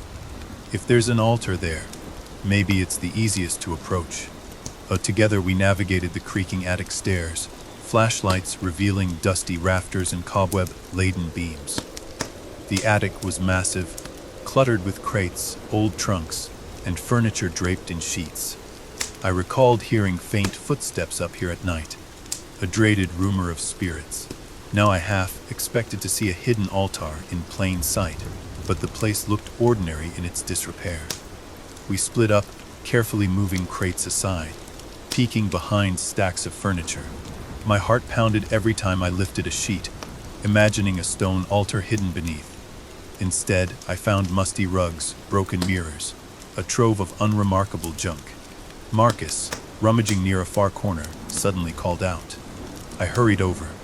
He'd uncovered a trapdoor in the floor, previously concealed by a heavy trunk. A wave of adrenaline hit me. Could lead to a hidden compartment, I whispered. The caretaker notebook had mentioned altars, sometimes being beneath the rafters. We pried the trapdoor open, shining our beams into a cramped sub-attic chamber. A damp, musty smell wafted up. We lowered ourselves in, hearts hammering. The chamber was small, maybe 8 feet by 6, with a low ceiling. Our flashlights revealed strange drawings covering the walls. Symbols reminiscent of what I'd seen in the caretaker notebook. At the center stood a crude stone slab, about waist-high, stained dark. A ring of melted wax from old candles circled it. My stomach lurched. An altar.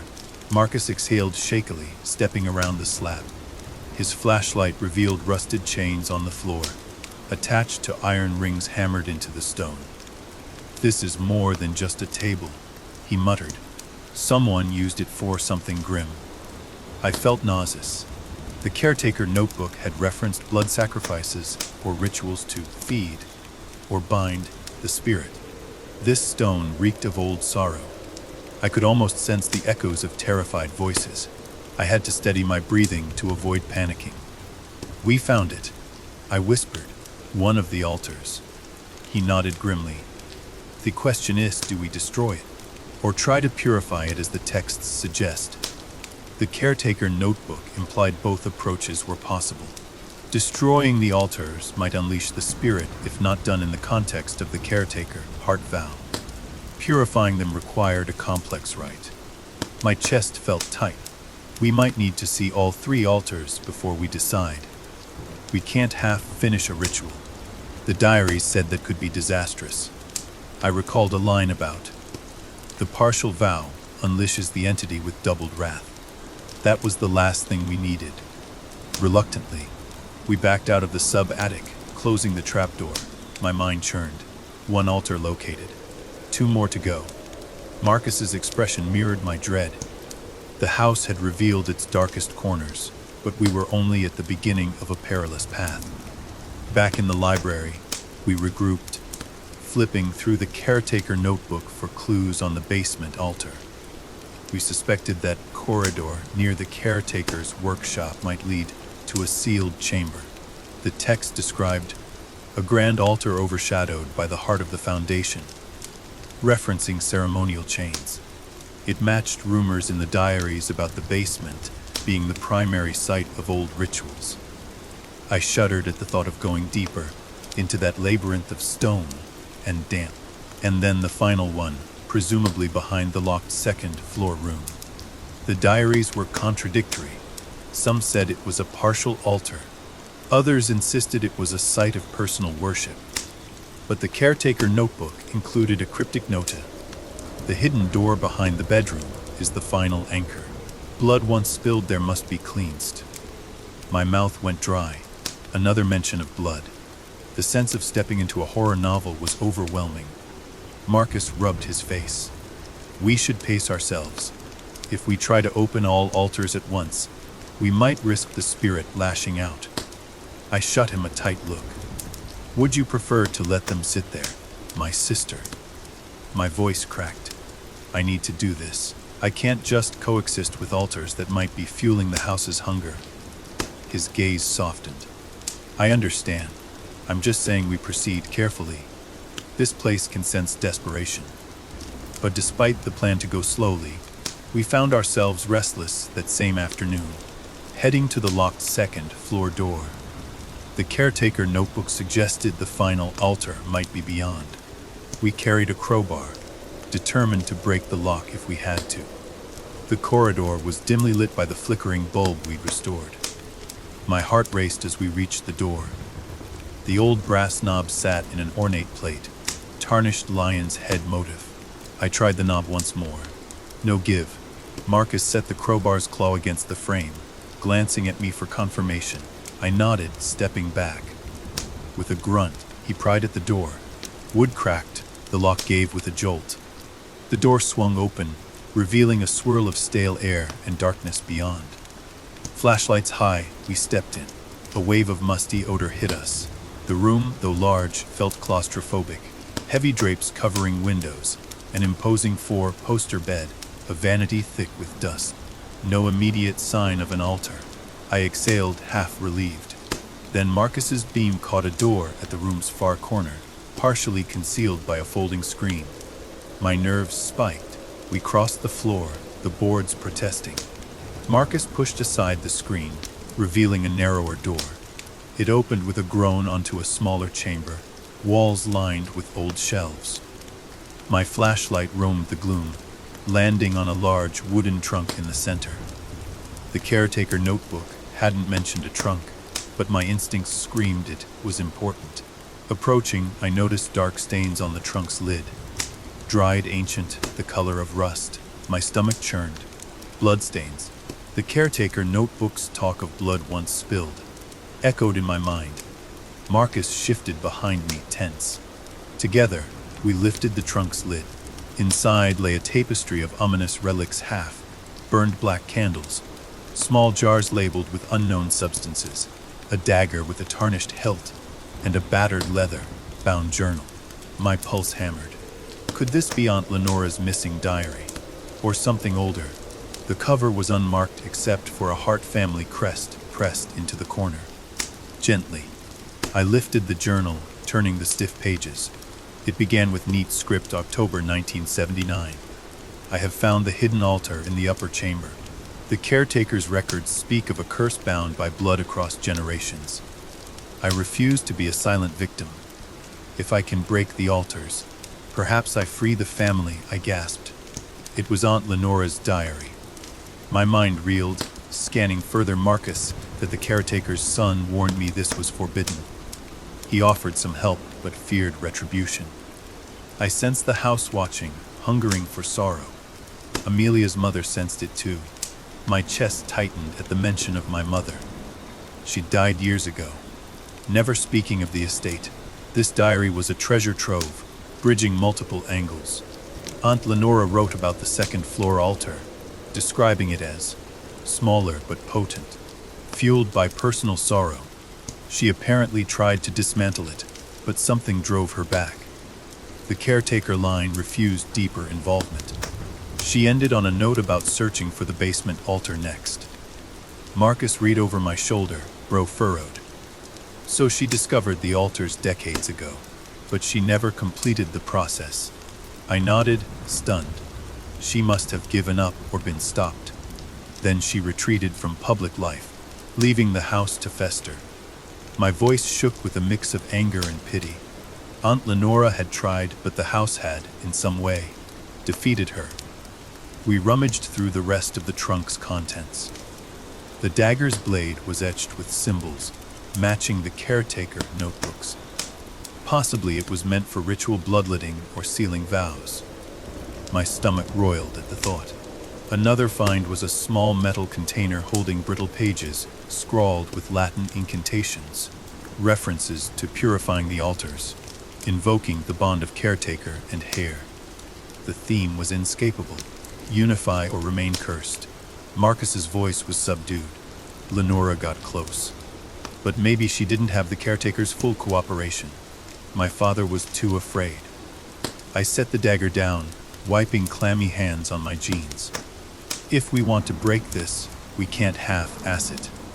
We have to approach each altar and perform the purification or destruction, according to these texts. And that means blood from me, the heart here, and from you, the caretaker. His expression revealed deep conflict. Fear duty, maybe a flicker of determination. I suppose so. But it's not a small thing. The notebooks warn that if the vow fails or is incomplete, the house retaliates with violence. A ripple of dread moved through me. But I thought of Amelia, of Aunt Lenora, of every tragic story in tragedies of the Hart family. Let's do it anyway, I said quietly. We owe it to everyone who suffered under this curse. That night, the storm returned with renewed fury, as if the house sensed our resolution. Thunder rattled the windows, lightning illuminating the corridors in stark flashes. I holed up in the sewing room, diaries and caretaker notes spread out, forging a rough plan. We'd start with the attic altar, smallest. Test the purification ritual, which involved reciting incantations, sprinkling salt or holy water, and pricking our fingers to smear a few drops of blood on the stone to cleanse it. The caretaker notebook insisted both caretaker and heir must be present, chanting in unison. Marcus joined me late in the evening. We hammered out details: what time, what supplies we needed. We'd do it at dawn the next morning, hoping the spirit might be less active. My nerves were shot, adrenaline high. Marcus looked equally grim, a muscle jumping in his jaw. A subtle tension simmered between us. We were forging a pact for a deeply personal ritual. Yet we were practically strangers, bound by fate. We parted ways around midnight, each retreating to rest. Sleep came in fitful snatches, nightmares of me standing over the attic altar, chanting while shadows hissed at the edges of my vision. I jolted awake multiple times, heart racing, but I forced myself to persist, one step at a time, or the house wins. Dawn arrived in a swirl of gray clouds. Rain still pattered on the roof, but less intensely. Marcus and I ate a sparse breakfast: dry toast, coffee laced with tension. Then we grabbed the caretaker's dagger, some salt from the kitchen, a printed sheet of incantations. The caretaker notebook said holy water might help. We compromised with a bowl of boiled water from the kettle, hoping sincerity counted more than formal blessing. Climbing the attic steps felt like a march toward destiny. My flashlight cut through the gloom. The sub-attic trapdoor came into view. I set down the supplies, heart pounding so hard I wondered if I'd faint. Marcus's expression was grim but resolute. "Ready?" he asked. "As I'll ever be," I whispered. We pried the trapdoor open, dropping inside with the unwavering knowledge that we weren't just exploring anymore. We were challenging the house. The altar slab loomed at the center, dust swirling in the dimness. We lit a few candles for light, placed the bowl of water at one corner, sprinkled salt around in a circle that encompassed the altar. The caretaker notebook indicated we should stand on opposite sides, caretaker and here. My mouth went dry as I recited the incantation's opening lines, voice trembling. "By blood of the heart, by blood of the caretaker, we cleanse this anchor and deny the spirit's claim." Marcus joined in, his voice low. The synergy of our chanting echoed off the stone walls, resonating in my chest. I was keenly aware of the hush, the way the air thickened as if charged with static. A drip of water from the rafters splashed near the altar, making me jump. Thunder rumbled distantly outside. Following the text, we each pricked our index fingers with the dagger's tip. A sting flared as a bead of blood welled up. I forced my trembling hand above the stone, letting a drop fall on its surface. Marcus did the same. The caretaker notebook said these symbolic drops represented unity of our lines. Hare and caretaker standing together against the house's malevolence. For a split second, nothing happened. We exchanged tense glances, continuing the chant. Then a sudden gust of freezing air lashed through the sub-attic, snuffing our candles. My flashlight wobbled on the floor, nearly toppling. Darkness enveloped us except for the thin beams from our flashlights. The stone slab seemed to glisten, as though wet with something more than blood. A low moan reverberated, not from either of us, but from the walls themselves. My heart hammered. We pressed on, reciting the final lines. We cast out the shadow, we break sorrow's chain, we free the anchor from darkest domain. Lightning flashed overhead, illuminating the cramped space through cracks in the roof. The altar's surface quivered, or I was imagining it. A rancid odor wafted up, forcing me to swallow a surge of nausea. Then, abruptly, the sense of pressure broke. The air warmed. The moaning hush faded. My candle wick smoldered, trailing faint smoke. Marcus steadied himself on the altar. Breath ragged. Did we do it? I peered at the stone. The caretaker notebook said a successful cleansing might cause the altar to lose its resonance. We had no proof except that the oppressive tension lessened. "I think so," I whispered, wiping sweat from my brow. "It feels lighter." But his eyes flicked around warily. No retaliation yet, but a wave of relief mingled with exhaustion crashed over me. We'd cleansed one altar. Possibly. My mind spun with the realization that we'd have to repeat this for the basement, for the locked bedroom. But at least we'd taken a first step, proving we could stand against the house. We climbed out of the sub-attic, the trapdoor closing with a soft thud. My legs trembled. Marcus placed a hand on my shoulder. "You okay?" he asked, voice gentler than usual. I forced a shaky smile, exhilarated, terrified. Both. The sense of accomplishment warred with a new fear. If the house had truly lost one anchor, might it lash out, or would it weaken? The caretaker notebook implied it could do either. We had to stay vigilant. Back in the hallway, we found no immediate sign of sabotage. The overhead bulb still flickered, the corridor silent. Outside, the rain had mostly eased, watery sunlight filtering through the windows. I let out a shaky laugh, half disbelieving. We'd just performed a ritual in the attic of a cursed mansion, and I was still alive. A swirl of adrenaline made me almost giddy. Marcus was less amused. He scanned the space as though expecting the walls to shift. We shouldn't be complacent, he warned. The house might react. Let's rest for a bit, check on each other in a few hours. Then we plan the basement next. I nodded, exhaustion crashing over me. Yes, I thought. We pace ourselves. Yet an odd flicker of hope sparked. We'd confronted an altar and survived. Maybe we could actually break the entire curse. Maybe Amelia's death wouldn't be in vain. The next few hours were surprisingly calm.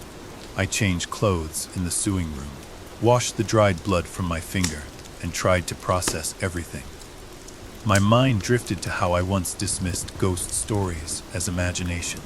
Now I was living them.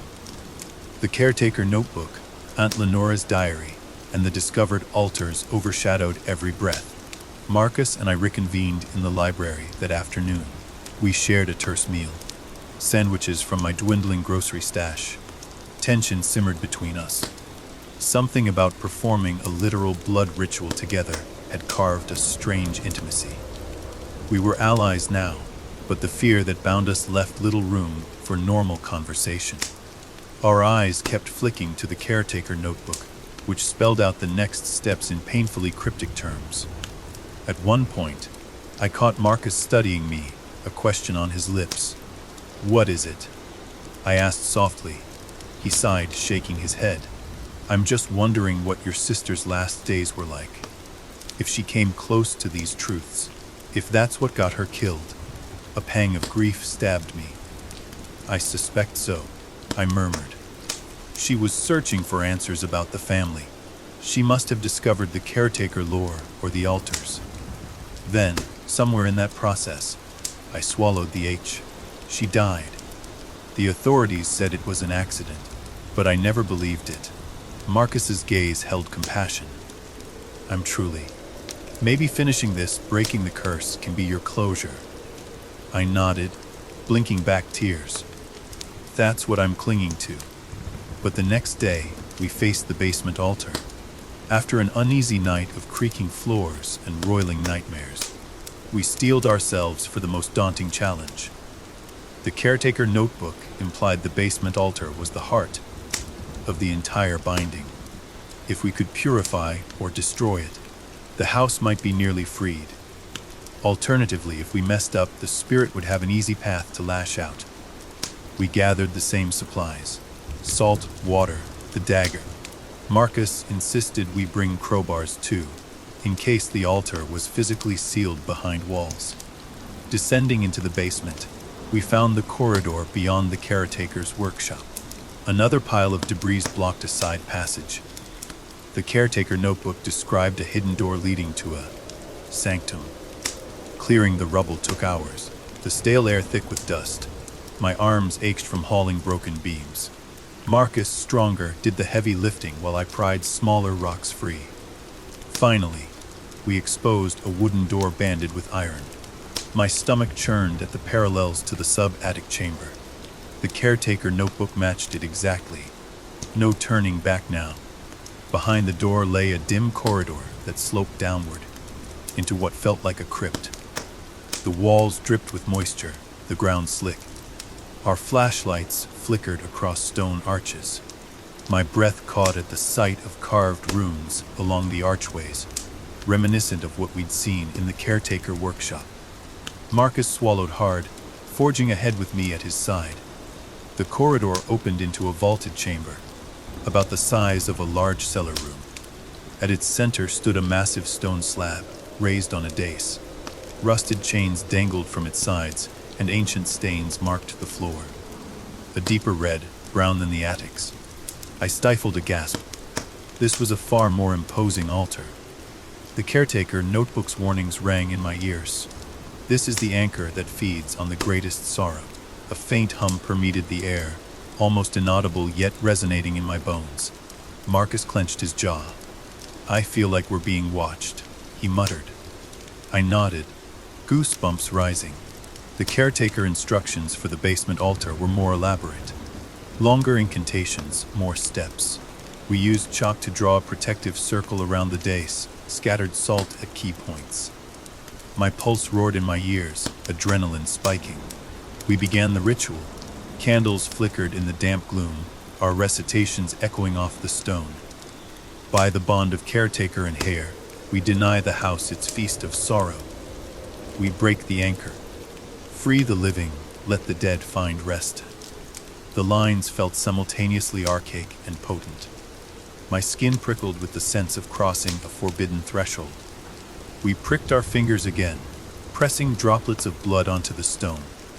My heart hammered as the days vibrated beneath my touch.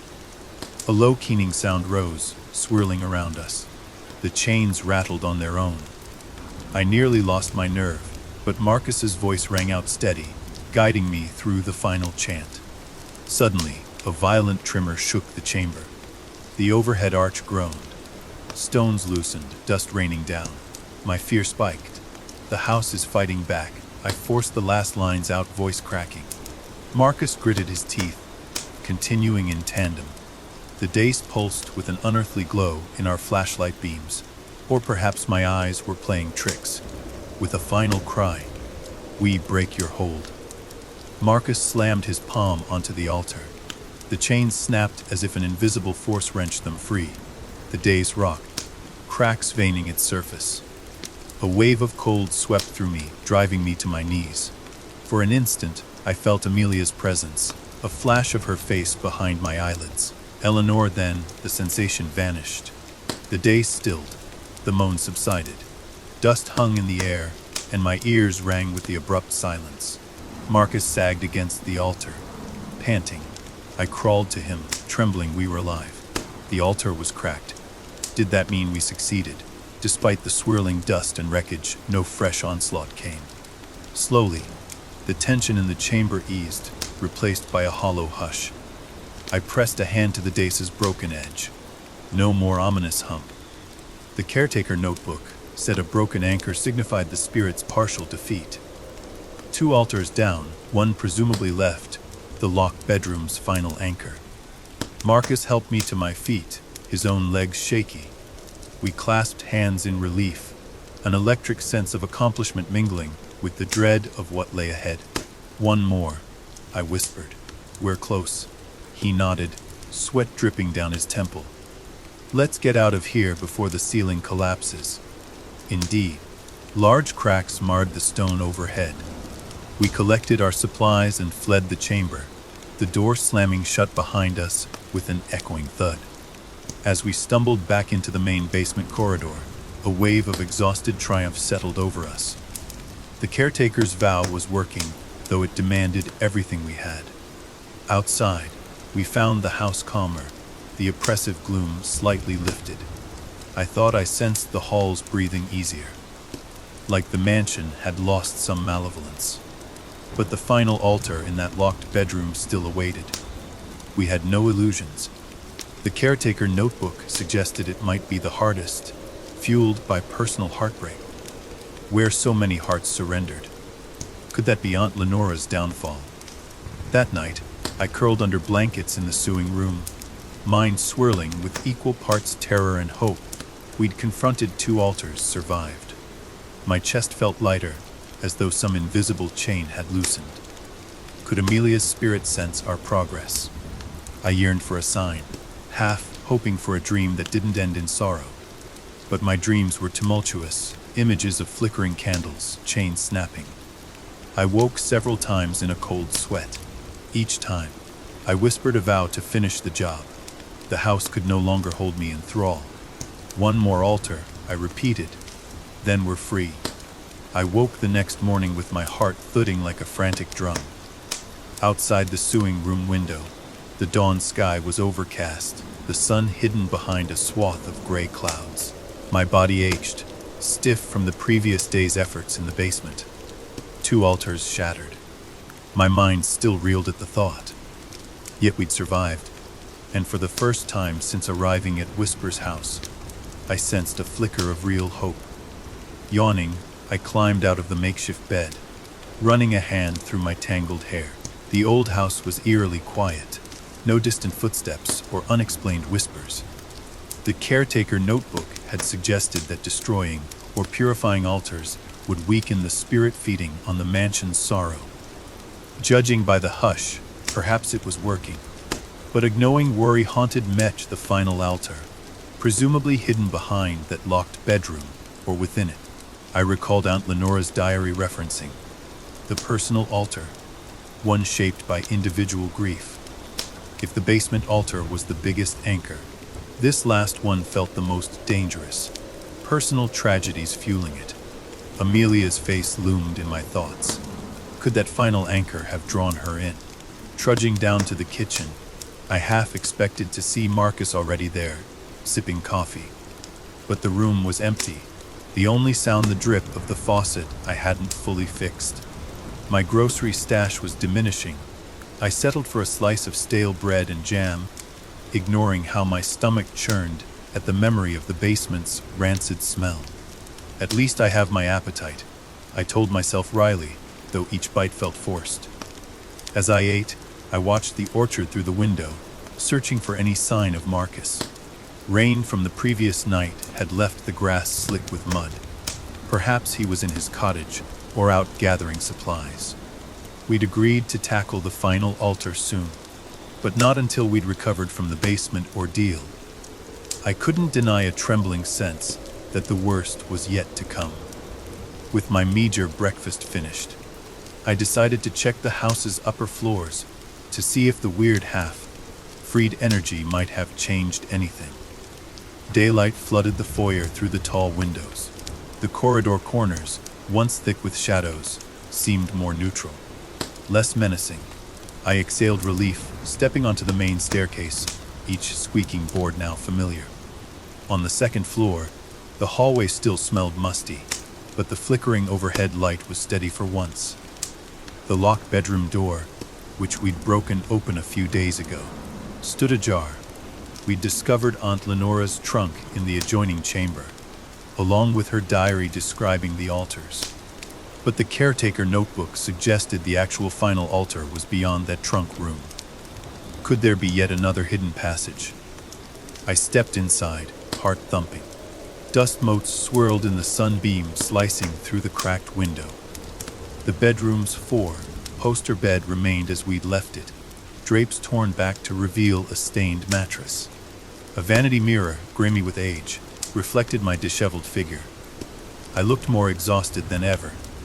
Dark circles under my eyes, hair in a messy braid. The sense of vulnerability pressed on me. This house has cost me so much peace. Crossing the floor, I re-entered the small chamber beyond the folding screen, where we'd found Lenora's trunk. The trunk still sat open, items rummaged through and rearranged. I searched the walls, running my flashlight along the paneling. If I'd learned anything from Whisper's house, it was that new secrets lurked behind every surface. There could be another door, a hidden latch, I reasoned. My fingers pressed against a section of wood that felt hollow. Excitement sparked. Yes, this is definitely thinner. I poked around the edges, hearing a faint echo.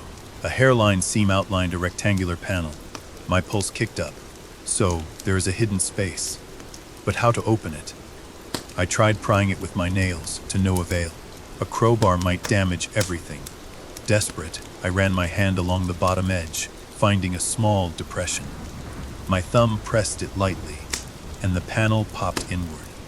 The adrenaline surge felt electric. A secret door. Swallowing the lump in my throat, I pushed the panel open, revealing a narrow passage. Stale air gusted out, tinged with a bitter smell. Shining my flashlight inside, I saw a tight corridor extending a few yards before ending at what looked like a small wooden door. The space was cramped, the ceiling barely above my head, but I forced myself to crawl in, the sense of dread warring with excitement. If this truly leads to the final altar, I'm alone right now. My hand trembled, but I pressed on. The short corridor's floorboards groaned under each step. My flashlight beam illuminated cobwebs, draping the walls. The bitter odor intensified. At the corridor's end, the wooden door was simpler than the locked ones we'd encountered. No visible handle. I had to push it open. It yielded with a squeal, revealing a claustrophobic chamber. My breath caught. Unlike the basement altar or attic altar, this room wasn't carved from stone or hidden behind draped cloth. Instead, it resembled a small chapel, with a wooden table draped in a dark cloth at its center. Candles, half burned, ringed the table. A faint metallic tang hung in the air. Blood old and new, possibly. My flashlight trembled as I swept the corners. I whispered, "Oh my God." This had to be the final altar. But it was so personal. Pictures pinned to the walls, including black and white heart family photos, some slashed or scribbled over.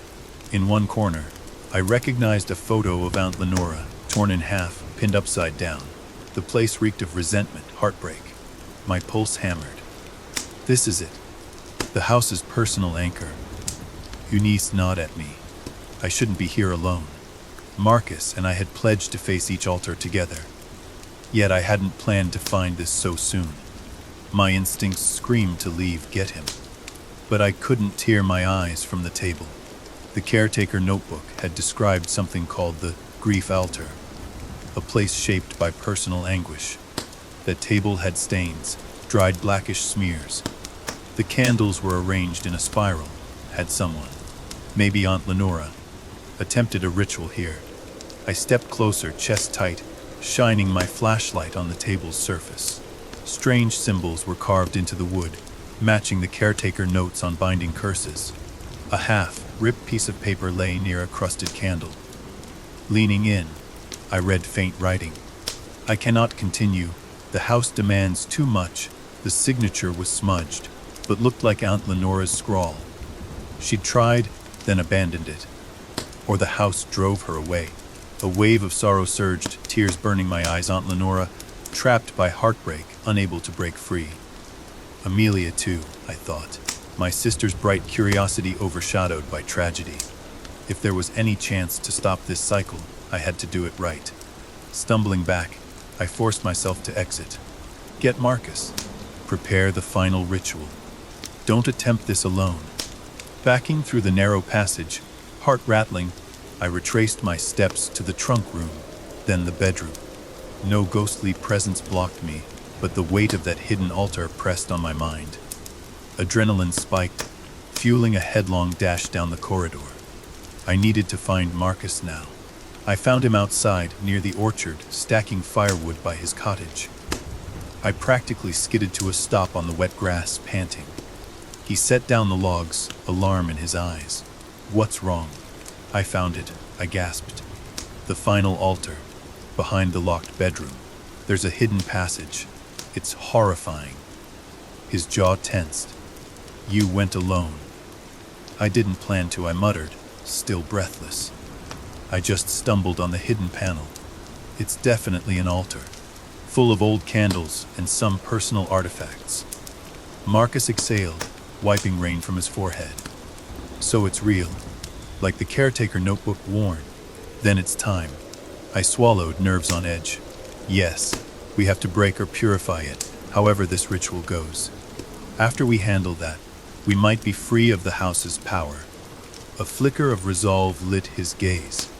All right, let's gather what we need, but we must be careful.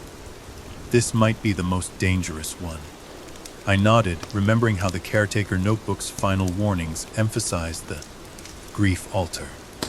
The house thrives on personal sorrow, meaning the anchor might lash out more violently. Yet waiting seemed pointless. The house was weaker with 2 altars gone, giving us our best chance. That afternoon, thunderheads rolled in again, the sky turning a bruised gray. Marcus and I met in the library, laying out our supplies: salt, water, the caretaker's dagger, extra candles, plus a typed version of the incantation we'd used for the other altars. We carefully added lines from Aunt Lenora's diary referencing how the final anchor demands acknowledgement of heartbreak, that we must confront our own sorrow or risk fueling the spirit further. I shivered. The caretaker notebook's cryptic phrase rang in my head: "You must starve it of grief by offering acceptance and unity." Did that mean we had to face our losses head-on? The mere thought of Amelia's death, of how she might have died in vain, sent fresh waves of pain through me. But if we lied or suppressed that sorrow, the altar might feed on it. Marcus sipped from a mug of coffee, eyes distant. "Are we ready?" he asked softly. "As ready as we'll ever be," I whispered. My hands shook slightly, adrenaline coursing. We knew the risk if we botched this. The caretaker notebook warned. The house could lash back with enough force to trap us. Or worse, one of us might become the new anchor. I refused to let that happen. We ascended the staircase in a tense hush. The corridor was dim, that single bulb flickering. Outside, lightning flashed, illuminating the stained wallpaper for an instant. My heart galloped. Marcus carried a small lantern in case the power failed entirely. Reaching the bedroom, we stepped over the broken lock and approached the smaller trunk room where the secret panel was located. I showed him how to open the hidden latch. We shone our flashlights on the narrow passage. The same bitter odor leaked out, something akin to old incense mixed with blood. He grimaced. "Smells like a tomb." The closer we got, the more the air prickled with static. A faint headache throbbed behind my eyes, reminiscent of the first time we confronted an altar. Here we go again. We crept along the corridor, heads bowed under the low ceiling, until we reached that wooden door. I glanced at him, nerves fluttering. He gave a curt nod. We pushed it open. The chamber looked as I'd left it, though the candle arrangement seemed more chaotic. Like some new disturbance had scattered them. My flashlight revealed the wooden table, stained with old blood, the photos pinned to the walls. In the corners, shadows flickered in the lantern glow, as if shape shifting. My pulse pounded, dread building. We can do this. We set up the protective circle the same way we had for the attic and basement altars, sprinkling salt at intervals, placing candles around. Rain battered the roof overhead, thunder rattling the distant windows. The caretaker's dagger lay on the table, along with the typed incantation. Marcus's hand shook as he picked up the page. "I'll lead," he said, voice low. "You follow." I swallowed, nodded. "Keep it together." We began chanting, the same lines calling on caretaker and here to break the anchor, to free the house from sorrow's hold. I forced my voice steady, but a chill spread through my limbs. The bitter odor thickened, a dryness in my throat that made speech difficult. Halfway through the incantation, an abrupt wind whipped through the tiny chamber, swirling dust and knocking over a candle. The flame guttered. The table's dark cloth flapped, as if something roiled beneath it. Marcus and I held fast, chanting louder. Our drops of blood sprinkled onto the table, echoing the ritual we'd done before. Then the pictures on the walls began to quiver, some tearing free of their pins and fluttering around us like macabre confetti. My breath caught at glimpses of familiar faces. Aunt Lenora, Amelia, generations of hearts. It felt like the house was throwing their images at me, brandishing my lineage's grief. The caretaker notebook had warned about illusions intensifying. "Don't stop," I told myself, voice ragged. Marcus's voice quivered, but he pressed on, intuning the final lines. The swirling wind rose to a gale in that tiny space, slamming me against the wall. Pain flared in my shoulder, but I clenched my jaw, forcing the words out. "We deny the spirit its feast of tears. We stand united, caretaker and here, forging acceptance, not sorrow." The table rattled violently. Candles extinguished, plunging us into near darkness except for the lantern's feeble glow. A shape, impossible to describe, seemed to coalesce above the table, a vortex of shadow. My heart nearly seized. It glimmered with an oily sheen, reaching out like tendrils. Is this the entity? Time slowed. The caretaker's dagger in Marcus's hand glinted. He stared at the swirling mass, face etched with terror and resolve. "Finish it," he yelled over the roar of wind. My adrenaline surged. I shouted the final incantation verse, voice cracking with raw emotion. "I name our grief, but do not yield. In union, caretaker and here, we cast out the darkness. We break this anchor. No more tragedy, no more blood." My mind flashed with memories of Amelia, her bright smile overshadowed by the secret she chased. Tears blurred my vision, but I let them flow. Accept the grief, don't feed it. A wave of sorrow and love crashed through me. For a heartbeat, I felt Amelia near, urging me to stand firm. The swirling entity shrieked, or maybe that was the wind. Tendrils lashed at us, knocking Marcus to one knee. My entire body shook, threatened by a suffocating wave of despair. But I held on to the caretaker's vow. We do this together. Marcus forced himself upright, slamming the dagger's hilt onto the table. A shockwave erupted, rattling the chamber. The swirling shadow convulsed, then imploded in a burst of cold air that left me gasping. Silence fell, broken only by the dripping of the roof. For a moment, I couldn't move, ears ringing. Then I realized the wind was gone.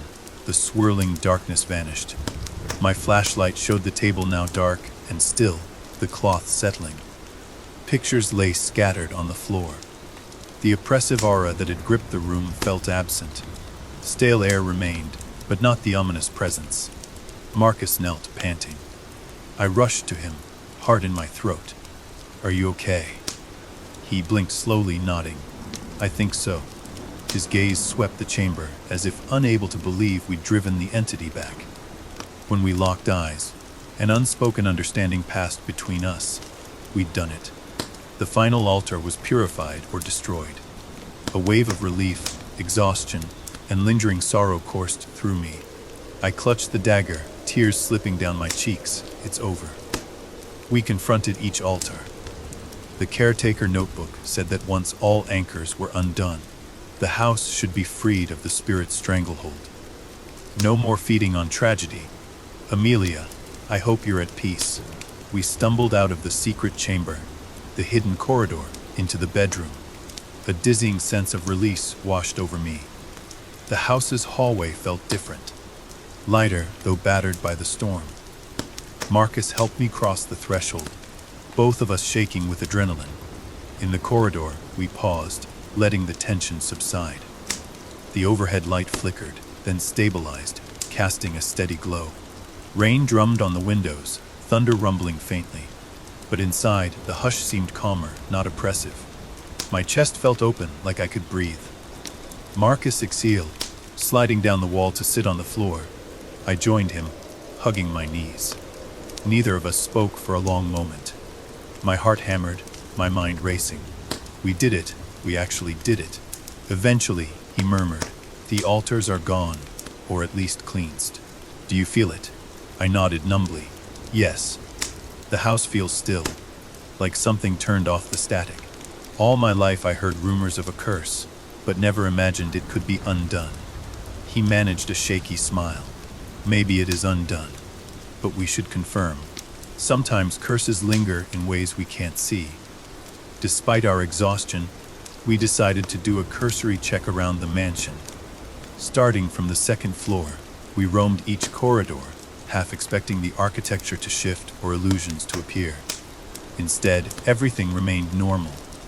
Boarded windows, dusty rooms, but no flickers of shadow, no unexplainable footsteps. The locked bedroom remained open. No more hidden compartments beyond the one we found. Downstairs, the foyer stood silent, water dripping near the front door from a small leak in the roof. We peered into the parlor, the dining room, the library. All quiet, albeit battered by time.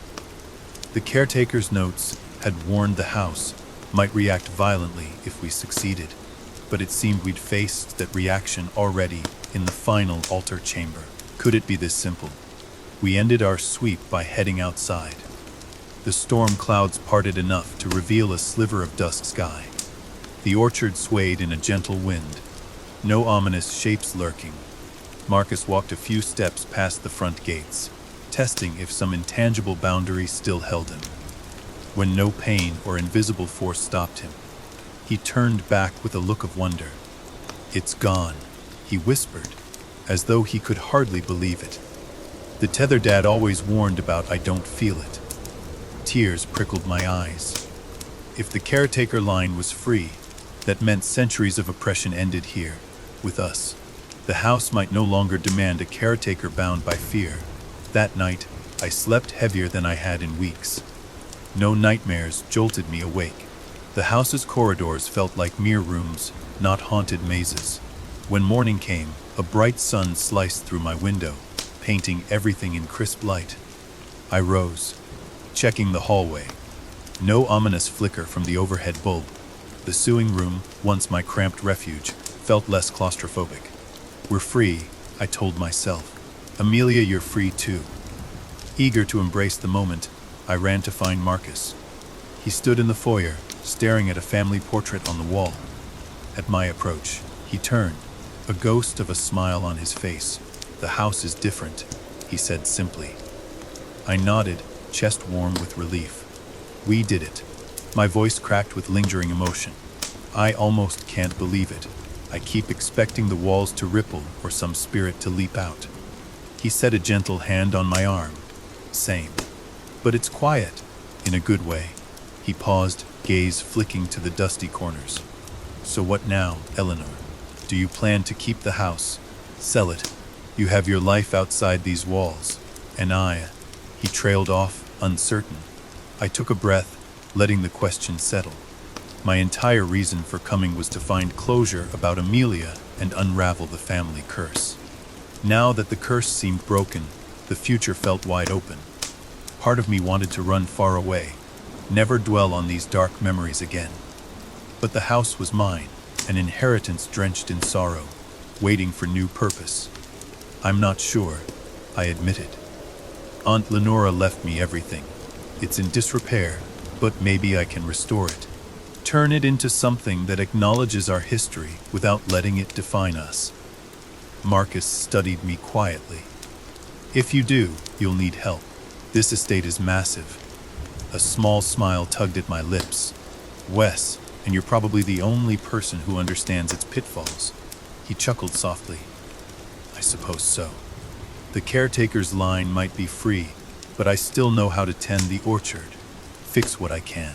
Maybe it's time we choose a new relationship with this place. Not one bound by fear. An emotion clogged my throat. I'd like that, I said. A new start for both of us. Over the next few days, we tested the house's new calm. No more flickering illusions or ominous knocks at night. The caretaker notebook, once a terrifying guide, now served as a historical curiosity. We stashed it in the library, along with Aunt Lenora's diaries, deciding to keep them as evidence of what we'd conquered. I skimmed them occasionally, half disbelieving that we'd lived through rituals requiring blood, chanting, and direct confrontation with a malevolent force. Meanwhile, we tackled mundane tasks, clearing rubble from the basement corridor, patching minor leaks, pulling broken furniture out of moldy corners. The gloom that once choked me felt replaced by a sense of potential. This was still an ancient mansion, decaying in many places, but no longer malicious. I felt Amelia's memory guiding me, as though she were whispering, "See, you made it. Live fully now." One afternoon, I decided to visit Amelia's grave, located in a small cemetery near the family plot behind the estate. Marcus offered to come with me, which I appreciated. The path to the cemetery was overgrown with vines and brambles, the iron gate rusted. Inside, rows of weathered headstones jutted at odd angles. Some belonged to hearts from centuries past. Others were caretakers who, ironically, were buried on the property they once served. Amelia's stone was newer, a solemn granite slab with her name etched in graceful letters. My chest tightened seeing her name, Amelia Hart. I knelt, tears burning my eyes. "Hey sis," I whispered. "I did it. We ended the curse." My voice trembled, but a gentle warmth filled me. I pictured her grin, the excited gleam in her eyes when she first uncovered family lore. She'd be proud. Marcus stood quietly a few steps behind, giving me space. Eventually, I wiped my eyes and rose, feeling surprisingly light. The orchard breeze ruffled my hair, as if nature itself acknowledged our victory. The caretaker line no longer had to bury secrets here. We could face them openly, even set the record straight if we wanted. That evening, Marcus cooked a simple dinner: canned soup, fresh bread from a local bakery. We ate in a corner of the library we'd cleaned, using a small table near the stained glass window. Sunset rays painted the room in gentle reds and golds. It felt surreal to have a normal meal in a place once dripping with terror. He glanced at me across the table. "I guess I never asked. Are you writing again? You said you were a novelist, but the house gave you writer's block." I sipped my tea, realizing I hadn't checked my manuscript or laptop in days. So much of my mental energy had gone toward surviving. "I might be able to now," I said slowly, "but it'll be a very different story than I imagined." My creative spark got twisted with grief after Amelia's death. He nodded. "Sometimes facing the darkest truth frees you, though." A thoughtful silence fell between us. "He's right," I mused. "Maybe I can channel my experiences into words, not as a horror fantasy, but as a raw testament of heartbreak and defiance." Yet despite the calm and the small victories, part of me remained on alert. Old habits die hard. I still expected the floors to groan ominously, for cold spots to appear in corners. Occasionally, I'd wake at night and stare at the door, convinced I heard faint whispers. But each time, I realized it was just the wind. The caretaker's vow and the altar purifications had apparently dismantled the house's malevolence. Marcus seemed equally disoriented by the newfound peace. He'd mention now and then how his father taught him to never wander after midnight, or never open certain doors, all of which now felt moot. With the altars gone, we could restore the property without fear of unleashing hidden horrors. We agreed to contact local contractors for help with the worst damage. A week passed. My nightmares diminished, replaced by normal, if fitful dreams. My phone, once useless here, sporadically picked up enough signal to exchange texts with distant friends or check emails. It was a jarring re-entry into modern life, after days of battling a curse. Some nights, I found myself journaling about the altars, capturing every detail so I wouldn't forget. Marcus and I grew more comfortable around each other, though an underlying tension remained. The shared memory of those bloody rituals bound us in ways ordinary acquaintances never experience. I sensed our bond deepen, but we rarely spoke of it directly. We had enough on our plates deciding the future of Whisper's house. We often walked the orchard together, inspecting trees for rot, planning to replant or prune. In those moments, the orchard felt like a symbol of renewal, overgrown but salvageable, much like us. Amid this fragile peace, something unexpected happened. Late one night, I heard distant footsteps in the foyer. My heart leapt, that old fear returning, but the caretaker notebook insisted the spirit was gone. Could it be a trespasser? Grabbing a flashlight, I crept downstairs. The foyer was empty under the dim overhead bulb, yet faint footprints in the dust led to the library. My pulse sped up. Who else could be here?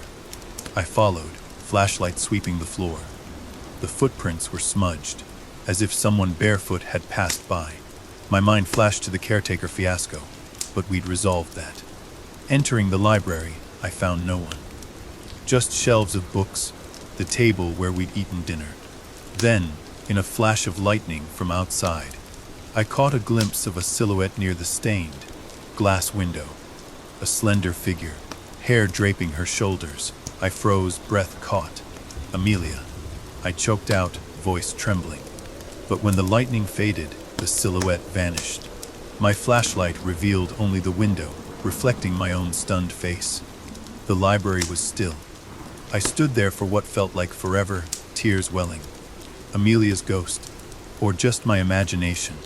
The caretaker notebook claimed the spirit that preyed on grief was banished. So maybe what I saw was a gentle echo, not malevolent, but an afterimage. I wiped my cheeks, half laughing in relief. If Amelia's presence lingered, it felt comforting, not threatening. Perhaps she was saying goodbye, confirming we'd lifted the weight from the house. The next morning, I told Marcus about it. He listened gravely, then said, If it's your sister's echo, maybe she's free to come and go now, not trapped by the altars. She might be giving you closure.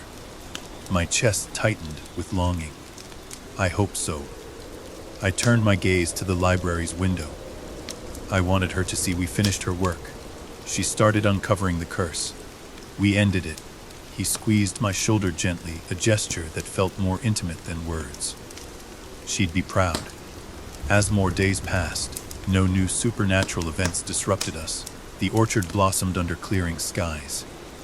We tackled practical concerns, scheduling roof repairs, removing moldy carpets, clearing debris from corners. I emailed a realtor friend for advice on either selling or restoring. Meanwhile, I scoured local archives for records of Whisper's house, hoping to piece together a more complete narrative of the family's storied tragedies. Oddly, the folks in the nearby town remained wary. Some refused to even step onto the property, believing the place was irredeemably cursed. Others were curious, swirling rumors about me, banishing ghosts. I declined interviews for now, not ready to share the full truth. Marcus, for his part, began discussing life beyond caretaker duties. He had a skill set in horticulture, yes, but he'd never imagined leaving the orchard. Freed from the old vow, he might choose new paths. That realization was bittersweet. Did I want him to stay? We'd formed a connection in adversity, but outside that, we tiptoed around the topic. Late one afternoon, under a warm sun, we found ourselves tidying the old greenhouse. Broken glass panes led in a gentle breeze. We cleared out dead plants, composted wilted leaves. The air smelled of earth and potential. I paused, gloves stained with dirt, catching my reflection in a cloudy pane. I looked more alive than before, less weighed down by grief. Marcus piled rotted pots on a wheelbarrow. You know, he said thoughtfully, this orchard and greenhouse could be revived. We could grow produce, maybe flowers to sell in town. An unexpected warmth spread through me. You're right, I said, smiling. It's a tangible, hopeful project. Something not haunted. He laughed softly, a sound that, in another context, might be flirtatious. I'd love to see that. People coming here for fresh apples, not ghost stories. The idea felt surreal but uplifting.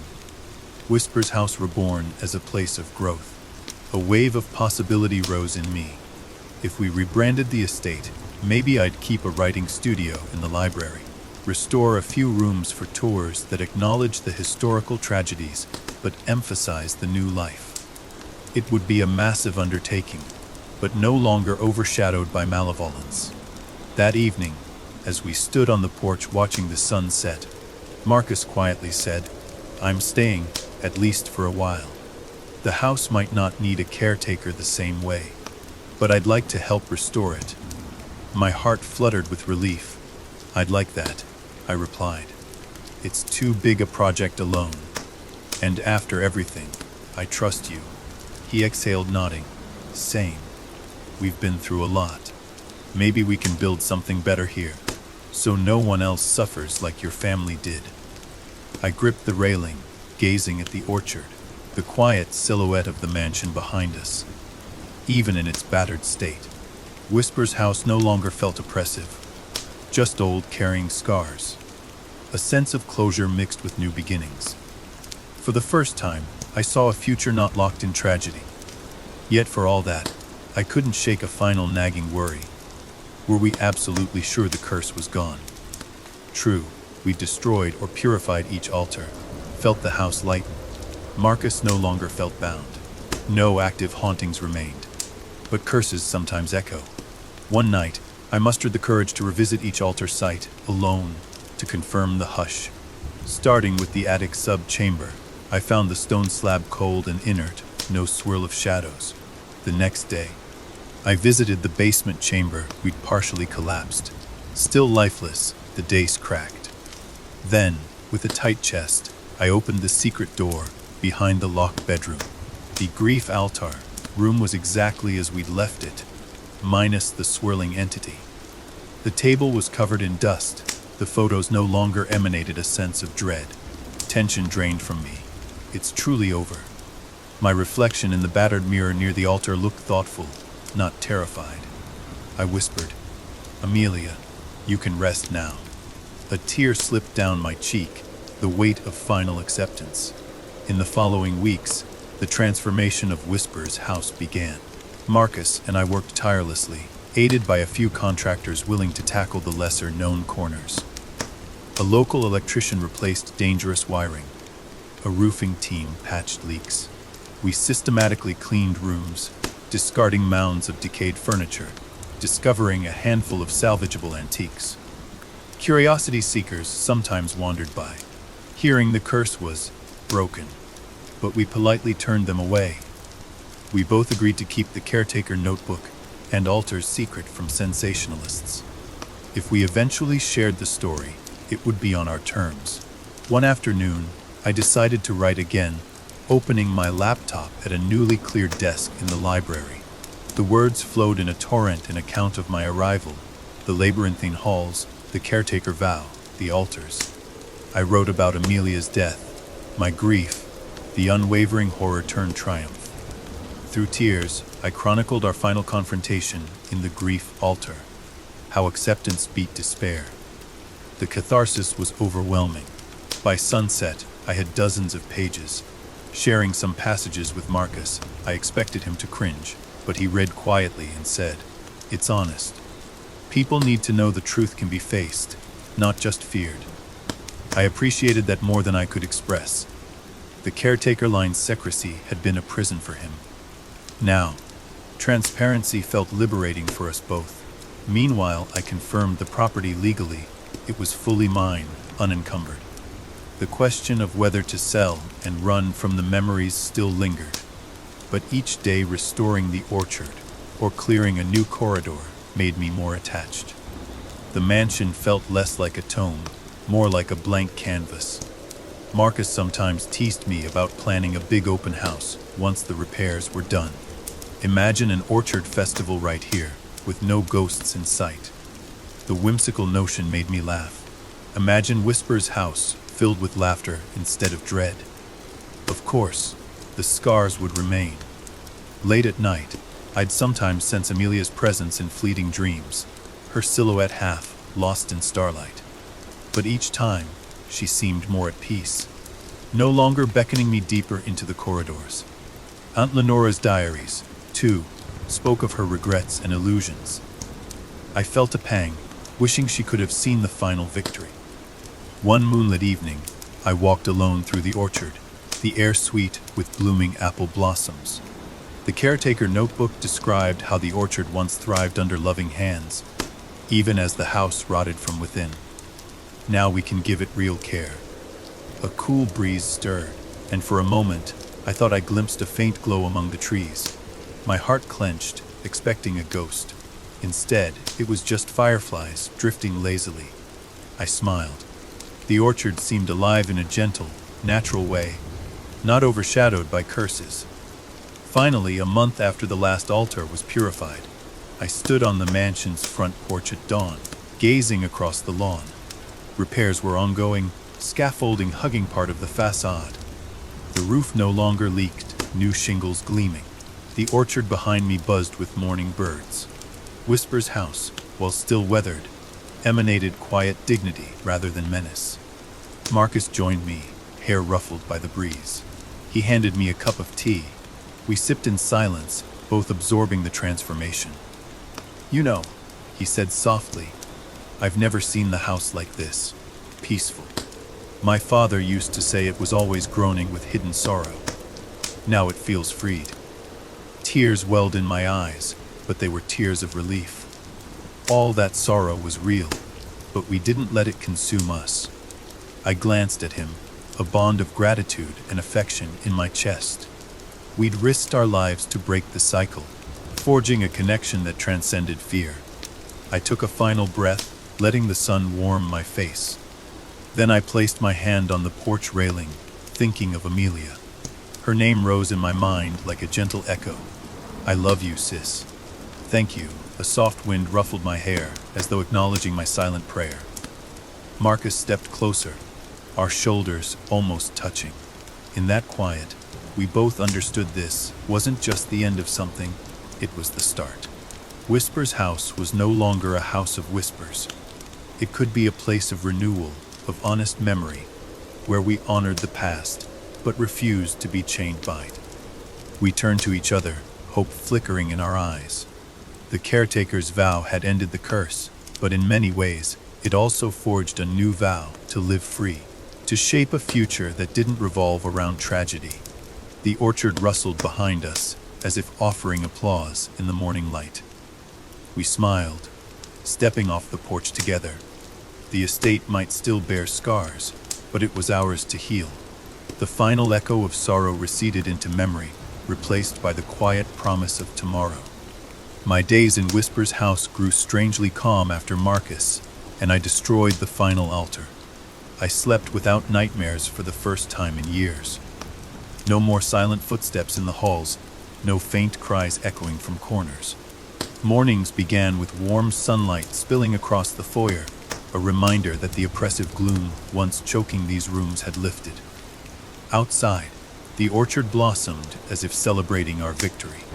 Yet beneath the calm exterior, I felt a simmering tension. It wasn't fear of the supernatural anymore. No, that seemed dealt with, though I was still occasionally spooked by a creaking board or fleeting shadow. Instead, my tension stemmed from not knowing what to do next. My entire reason for coming here, to unravel the family curse, to find closure about Amelia, had seemingly reached its conclusion. I should have been relieved. Part of me was, but another part felt unmoored, like adrift at sea. The house, freed from its malevolent anchor, felt almost docile. Marcus and I continued basic repairs, coexisting in an odd partnership that teetered between friendship and something more. We spent days clearing debris, scrubbing walls, drafting a blueprint for renovations. Each success brought a flicker of pride, and a soft uncertainty about our future roles. Did I plan to stay permanently? Would he remain a caretaker without the curse that bound his ancestors? We hadn't worked it all out yet. A few days after the final altar's destruction, I decided to take a deeper look into Aunt Lenora's diaries. We'd found a portion in that trunk behind the locked bedroom, but there were references to multiple volumes, scattered throughout the mansion. The caretaker notebook and our own discoveries hinted that Lenora might have left behind more personal reflections, possibly hidden away out of fear they would be destroyed. Late in the afternoon, I retreated to the library.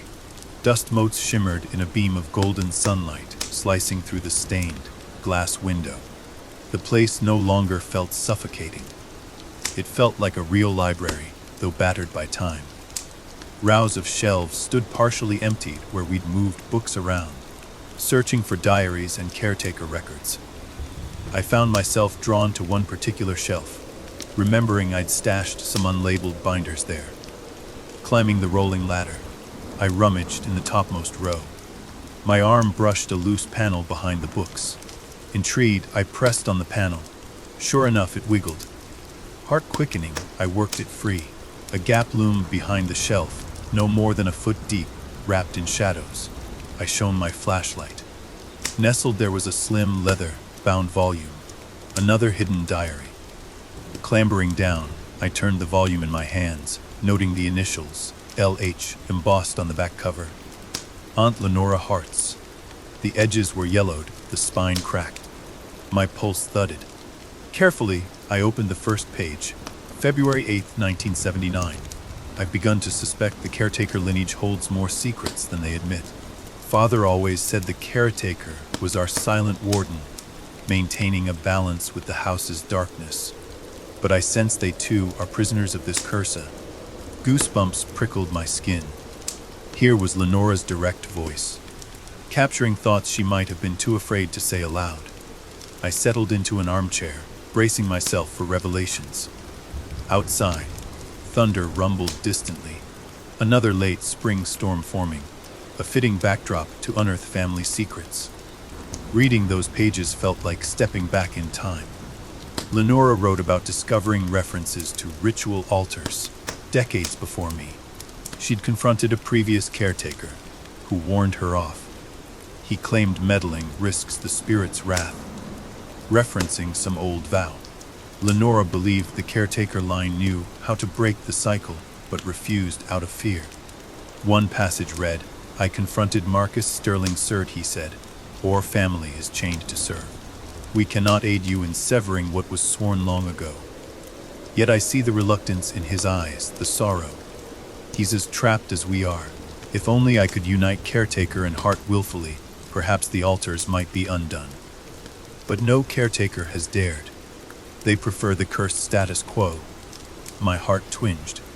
Marcus's father, Marcus Sterling Sek, must have been that caretaker, lacking the courage or means to break the cycle. If only Lenora had found the right approach. She might have succeeded then, sparing me and Amelia decades later. But maybe she paved the way, I thought softly. Further in, Lenora mentioned a final vow, requiring both caretaker and heart to expose their greatest sorrow. She tried to gather the caretaker's cooperation, but apparently failed. He shuns me, claiming I stir forces best left asleep. Doesn't he realize the house devours us either way? I hear the halls whisper my name at night, urging me to become part of its endless tragedy. I refuse to yield, but I cannot do it alone. Tears stung my eyes. Her desperation rang eerily similar to what I'd felt upon discovering the altars. Yet she lacked a willing caretaker partner. In the end, she retreated. The diaries ended abruptly, no triumphant or tragic finale, just the weight of an unresolved attempt. I closed the diary, exhaling a shaky breath. The storm outside drew closer, lightning flickering beyond the stained glass window. I pictured Aunt Lenora pacing these very floors, scorned by the caretaker's refusal, haunted by the house, forced to live in partial silence. She came so close, I lamented. Perhaps her partial knowledge worsened the house's hold on her, driving her into isolation. Still clutching the diary, I moved to the window, thunder rolling in. The orchard bent under a sudden gust. My gaze drifted to Marcus's cottage. A lantern glow flickered behind its windows. He was probably sorting tools or reading caretaker ledgers. Compassion spiked in me. He's different from his father. He dared to join me. That's why we succeeded where Lenora failed. Bolstered by that thought, I tucked Lenora's diary under my arm and headed for the foyer. If we were charting the house's new future, we needed every scrap of insight. Yet as I reached the main stairs, I nearly collided with someone stepping inside. Marcus himself, soaked by the drizzle. He carried a small box under one arm, an unreadable look on his face. I stumbled backward, startled. "Marcus, didn't realize you were out." He wiped rain from his brow, setting the box on a side table. Storm's picking up. I was checking the outer fence. Found this stuck in the caretaker's shed, tucked behind old boards. He patted the box. Figured it might be more diaries or records. Curiosity stirred. "I just found another of Lenora's diaries in the library," I said, brandishing it. "She wrote about how she almost convinced your father to break the curse, but he refused." A flicker of regret crossed Marcus's features. Dad was terrified. He believed messing with altars unleashed bigger tragedies. He wasn't wrong, I guess, but ignoring them was just as bad. I nodded softly. Lenora never finished what she started. We did, though, so maybe we can unravel the last threads of her story. He offered a half smile, lifting the box. "Shall we open this together?" We settled in the foyer, the overhead light illuminating dust motes swirling in the stormy gloom. Kneeling on the worn rug, Marcus pried the box open. Inside lay a stack of brittle papers, some wrapped in cloth. The topmost was labeled "Caretaker's Observations in 1978-1980" in neat handwriting, likely Marcus Surter's notes. Another set of pages looked like personal letters. My heart jolted seeing Amelia's name scrawled across one. Trembling, I lifted that letter. The date was recent, only a year or so before Amelia's death. Addressed to Marcus Sterling, a current caretaker. My sister must have written to him at the estate. But how did it end up in the shed box? Dear Mr. Sterling, I understand your family has long served Whisper's house. I've uncovered troubling references to a curse impacting the heartline. Please, I beg of you, share anything you know about the altars, the vow, or any caretaker journals.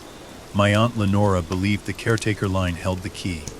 I want to end this cycle of tragedy once and for all. Respectfully, Amelia Hart. Tears blurred my vision. She reached out to Marcus's father, or maybe to Marcus himself. Confusion churned. If it was a year ago, it might have been the Marcus I knew, or had there been a gap. Marcus read over my shoulder, face dark with guilt. I never received that letter. My father might have intercepted it if it was older, or if it came to our family's caretaker address.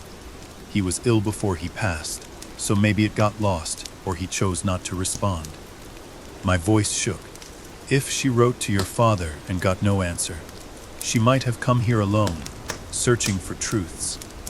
That could have led to her fatal end. A fresh wave of sorrow struck. She was so close. Marcus squeezed my shoulder. I'm sorry, Eleanor. If I'd known, maybe I could have helped her earlier. I swallowed hard, blinking back tears. At least we know she tried. She didn't stumble blindly into danger. She was methodical. Guilt gnawed at me. If only someone had guided her, like Marcus guided me. We sifted through more papers. A few were caretaker ledger pages referencing small repairs or sightings. One read February 1980 Ms. Lenora insisted on exploring the old basement corridor. Father refused, citing the vow. She threatened to break the seals alone, raving about a ritual. I overheard them arguing. House moaned that night, almost like it disapproved. I winced at the idea of the house disapproving, as though it truly had a personality. Another page described hushed conversations about blood significance, reinforcing what we already knew: caretaker and Hart must share a ritual. The last note was dated 1985, referencing how Lenora retreated into the house's west wing, seldom seen. So she became a recluse, presumably consumed by frustration and the house's lingering aura. Marcus sighed heavily, setting the notes aside. Lenora's generation nearly pulled it off, but fear won. Your aunt paid the price in isolation. My father bore guilt for refusing her. I rubbed my temples. At least we know the house didn't just stop. It kept preying on the family and caretaker line until we confronted it fully. I wish Amelia had found a caretaker ally like you. Could have saved her life. A tense hush fell, the rain beating on the windows. We both knew blaming the past caretakers wouldn't change anything. We'd broken the curse, but the ghosts of lost opportunities weighed on us. Spreading the caretaker's old notes across the foyer table, I spotted a recurring mention of a fourth anchor. My pulse stuttered. Wasn't it only 3 altars? This note read, 3 altars tie the spirit, but a 4th anchor resides in the caretaker blood itself. Binding ensures the house always has a conduit if altars fail. My mouth went dry. Marcus, what is this? I pointed to the line about a 4th anchor. The caretaker notebook we'd studied mentioned caretaker blood is crucial, but never spelled out a separate anchor. Could that mean something lingered even after the altar's destruction? His eyes narrowed, tension rippling. I remember Dad whispering about a caretaker tether. He believed even if altars were destroyed, the caretaker line might remain ensnared. Maybe that's why he discouraged meddling. He feared we'd become the final anchor and lose all freedom. A cold shiver snaked through me. But we performed the vow. We destroyed all altars.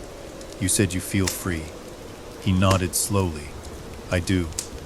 But what if this 4th anchor is more subtle, requiring something more to fully sever it? Panic rose. Wait. If that's true, maybe the house still has a hold on you. Are you sure you can leave anytime you want? Marcus's jaw clenched. After the final altar, I felt no pain stepping beyond the gate. That's a good sign. But maybe the notes say we should do an additional ritual or something. We raid on, searching for references to this hidden anchor. A frayed entry from caretaker Marcus Setter stated, "The final anchor can intensify if altars fall. If caretaker tries to leave the estate permanently, the tether tightens, draining vitality. My father collapsed when he fled for a year. Returned, he recovered. We are bound, unless a heart here unifies with us fully." That last line speared me, unifies with us fully. My heart pounded. What does that even mean? The caretaker notebook had described caretaker and hair blood uniting to break the altars, which we did. But this sounded like an ongoing bond. We scored the pages for clarity. One cryptic note read, "The vow frees the house, but caretaker's blood remains the final hinge. Only through union or self-sacrifice can it be undone." God union or self-sacrifice. My stomach twisted. Was there a deeper vow we never performed? Marcus stared at the page, face pale. So we destroyed the altars. But maybe that triggers the caretaker tether to become the last anchor. This is bigger than I guessed. My chest constricted. What if you're still at risk? If you left forever, maybe the tether would drain, you like your father wrote. His eyes flickered with fear and frustration. That can't be right.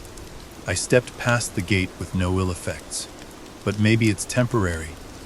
Maybe I can't build a life far from Whisper's house without consequences. Suddenly, the sense of closure I'd nurtured felt incomplete. If Marcus remained bound, was the curse truly broken? Or had we only completed half the job? Amelia's death, did she sense something deeper? My mind whirled with possibilities. We had to confirm if the caretaker tether remained. Was there a final ritual we missed? Could it be hidden in the caretaker notebook's more obscure passages? I recalled seeing references to the caretaker's duty extends beyond altars. If so, Aunt Lenora's diaries might hold clues too. She suspected caretaker synergy was the key. We reread her final notes from the trunk, but nothing directly mentioned a fourth anchor. Just repeated laments that the caretaker refused full cooperation. Marcus sighed, dropping into a foyer chair. We should test if I can truly leave. Like go away for a few days. If I'm not bound, I'll be fine. If something's wrong, we'll know. If fear and empathy warred in me, the thought of him collapsing or worse frightened me. But maybe it was the only way to be sure. Okay, I said hesitantly. But not alone. Maybe I drive you somewhere. We keep watch. If you feel ill, we come back. He nodded grimly. Greed. I hate this. We thought we were free. Yet these old caretaker notes suggest one last layer. The storm raged outside, echoing our turmoil. We packed up the notes, anxiety gnawing. The caretaker line might still be cursed unless a final vow or ritual fully severed it. My relief at saving Whisper's house, now tangled with dread that we weren't done. The very next morning, we tested our theory. Loading a small overnight bag, Marcus met me by my car. The plan was simple: drive to a nearby town, maybe stay in a motel, see if he felt any negative impact. If no tether emerged, we'd come back relieved. If something did happen, we'd face it with caution. Rain had died down overnight, leaving the sky gray but calm. I started the engine, nerves prickling. Marcus settled in the passenger seat, silent tension in his posture. As we drove down the muddy driveway past the rusted gates, I stole glances at him, searching for signs of pain. He looked pensive, not sick. 10 minutes later, we reached the main road. Nothing happened. We headed to a modest motel about an hour away, exchanging worried looks. Marcus seemed fine. No dizziness, no shortness of breath. I exhaled relief. See, maybe the caretaker's notes were paranoid, or we did enough already. He managed a slight smile. Yeah, maybe. We checked in, found a room with 2 beds. The motel was quiet, a generic roadside establishment with stale carpet and flickering lamps. The normalcy felt almost surreal after weeks in a cursed mansion. However, as night approached, Marcus developed a headache. It started mild, enough to make him rub his temples. But within an hour, he was wincing pale, a bead of sweat on his brow. My concern skyrocketed. "Does this feel normal?" I asked, tension coiling. He shook his head. "It's not a typical headache, feels deeper." Pulling at me, his voice held a tremor. Fear pulsed in my chest. I fetched water and painkillers, but the headache only worsened. He lay on one of the beds, teeth gritted, his breathing shallow. "Eleanor," he gasped after a while. "This might be it. The tether. It's like something's tugging me back." My heart pounded. "We can leave now, drive back. Or do you want to push through?" He opened his eyes, pain flickering. "We should confirm if it's real. But I might collapse if we wait too long." Sweat trickled down his temple. That sealed it. "I'm not risking you," I said, voice shaking. "We're going back. No caretaker would die on my watch." Gathering our belongings, I helped him stand. He swayed, grunting as though each movement jarred his skull. I drove us home in tense silence, the headlights cutting through a misty darkness. By the time we re-entered the estate's gates, Marcus's headache eased marginally. Within minutes of stepping onto the lawn, his breathing steadied, color returning to his face. We didn't speak until we reached the caretaker's cottage. He sank into a chair, massaging his temples, relief washing over him. I knelt beside him, chest tight with dread. "It's real. You're tethered. The house still has you." His eyes glistened with anger, frustration. "We destroyed the altars. I felt free. Yet, this fourth anchor is what remains." My father wasn't lying. A wave of helplessness crashed over me. We'd done everything right. Broke the altars, performed the vow. Yet caretaker blood still anchored the house in some form. "We must find a solution," I whispered. "We can't let this stand." Marcus nodded, voice trembling. The caretaker notebook mentioned caretaker and sign must unify. But we thought that vow was about the altars. Maybe there's a deeper vow specifically to break the tether. A cold sweat dampened my skin. Were we talking about some archaic marriage like bond? A blood oath beyond what we did for the altars? The diaries were vague. Still, the caretaker notes used terms like kunyan or sacrifice. I swallowed. Sacrifice is off the table. We're not losing Marcus. We regrouped in the library the next day, searching Lenora's diaries, caretaker notes, anything referencing how the caretaker tether might be fully dissolved. We found scattered hints, references to a final union ceremony, requiring the caretaker's free will and the heart here's acceptance, performed in a place called the Eye of the Grove. Could it be in the orchard? Or maybe some ancient tree on the property? I recalled odd references in old books about Grove clearing, behind the orchard where early Hart settlers performed gatherings. Possibly that was the site. The caretaker notebook had brushed on it, but we hadn't paid attention. We thought altars were enough. Now it seemed we needed one last ritual to sever the caretaker's anchor entirely. Marcus read a line that made my stomach flip. "If caretaker and heir fail to unify under the old oak, the tether endures in caretaker's blood, dooming him to remain or perish outside the estate. Only a willing bond severs it." He set the page down, face unreadable. A willing bond. Sounds like a wedding vow or something. I flushed, uncertain. It might be symbolic. We've already spilled blood for the altars. Maybe we just recite a vow in the orchard. His lips quirked in a humorless smile. "We're literally talking about a supernatural marriage to the land, I guess." A nervous laugh escaped me. "This is surreal." But the caretaker line had always been rumored to have a special oath. Perhaps this was the final step Lenora never performed, because she lacked the caretaker's mutual agreement. Now, with Marcus we might do it. Despite the awkwardness of discussing a ritual bond akin to marriage, we recognized the severity of Marcus's tether. Another attempt to leave the property for more than a short period might worsen his condition. Neither of us wanted him bound for life. So we laid out a plan. Find the eye of the grove. Gather the caretaker vow incantation. Perform the ceremony.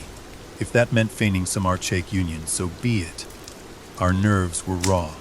Even though we'd faced terrifying altars, this felt somehow more personal. We spent days combing the orchard and surrounding woods for the rumored grove. Some old caretaker maps mentioned a sacred oak near a stream.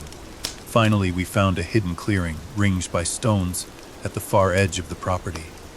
An immense, gnarled oak loomed at its center. The air there felt ancient and still, as though generations had once gathered under those branches. I stepped into the clearing, heart fluttering. The caretaker notebook had alluded to the eye of the grove as a site of ancestral power.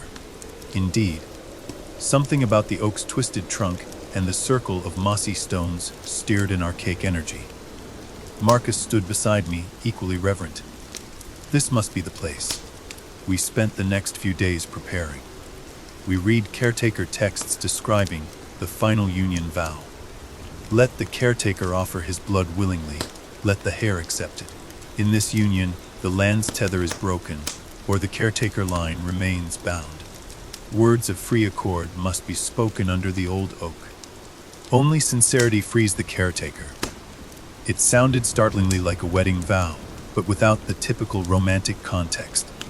We tried to parse if there was any chance we could skip it or find an alternative. The texts were unanimous. Caretaker and heart sign must do it willingly, not forced or resentful. Otherwise, the vow fails, perpetuating the tether. A swirl of emotions tumbled in me. Marcus and I had grown close, but not in a conventional sense. We respected each other, had risked our lives together. Did that count as willing union? If so, did we have to declare some kind of eternal bond? The caretaker notebook was ambiguous, only stating the vow breaks the caretaker tether. One evening, after hours of fretting, Marcus and I sat on the mansion porch, the orchard illuminated by a full moon. The soft hum of insects filled the air. If this vow is basically a union ceremony, we can treat it as symbolic, right?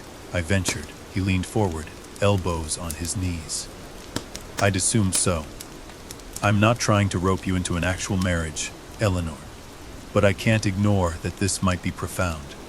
We've already bled together, faced altars. This final vow feels more personal. A tremor passed through me. I care about you, I admitted softly. I didn't plan to, but after all we've been through, there's a bond. He nodded, eyes steady on mine. Same.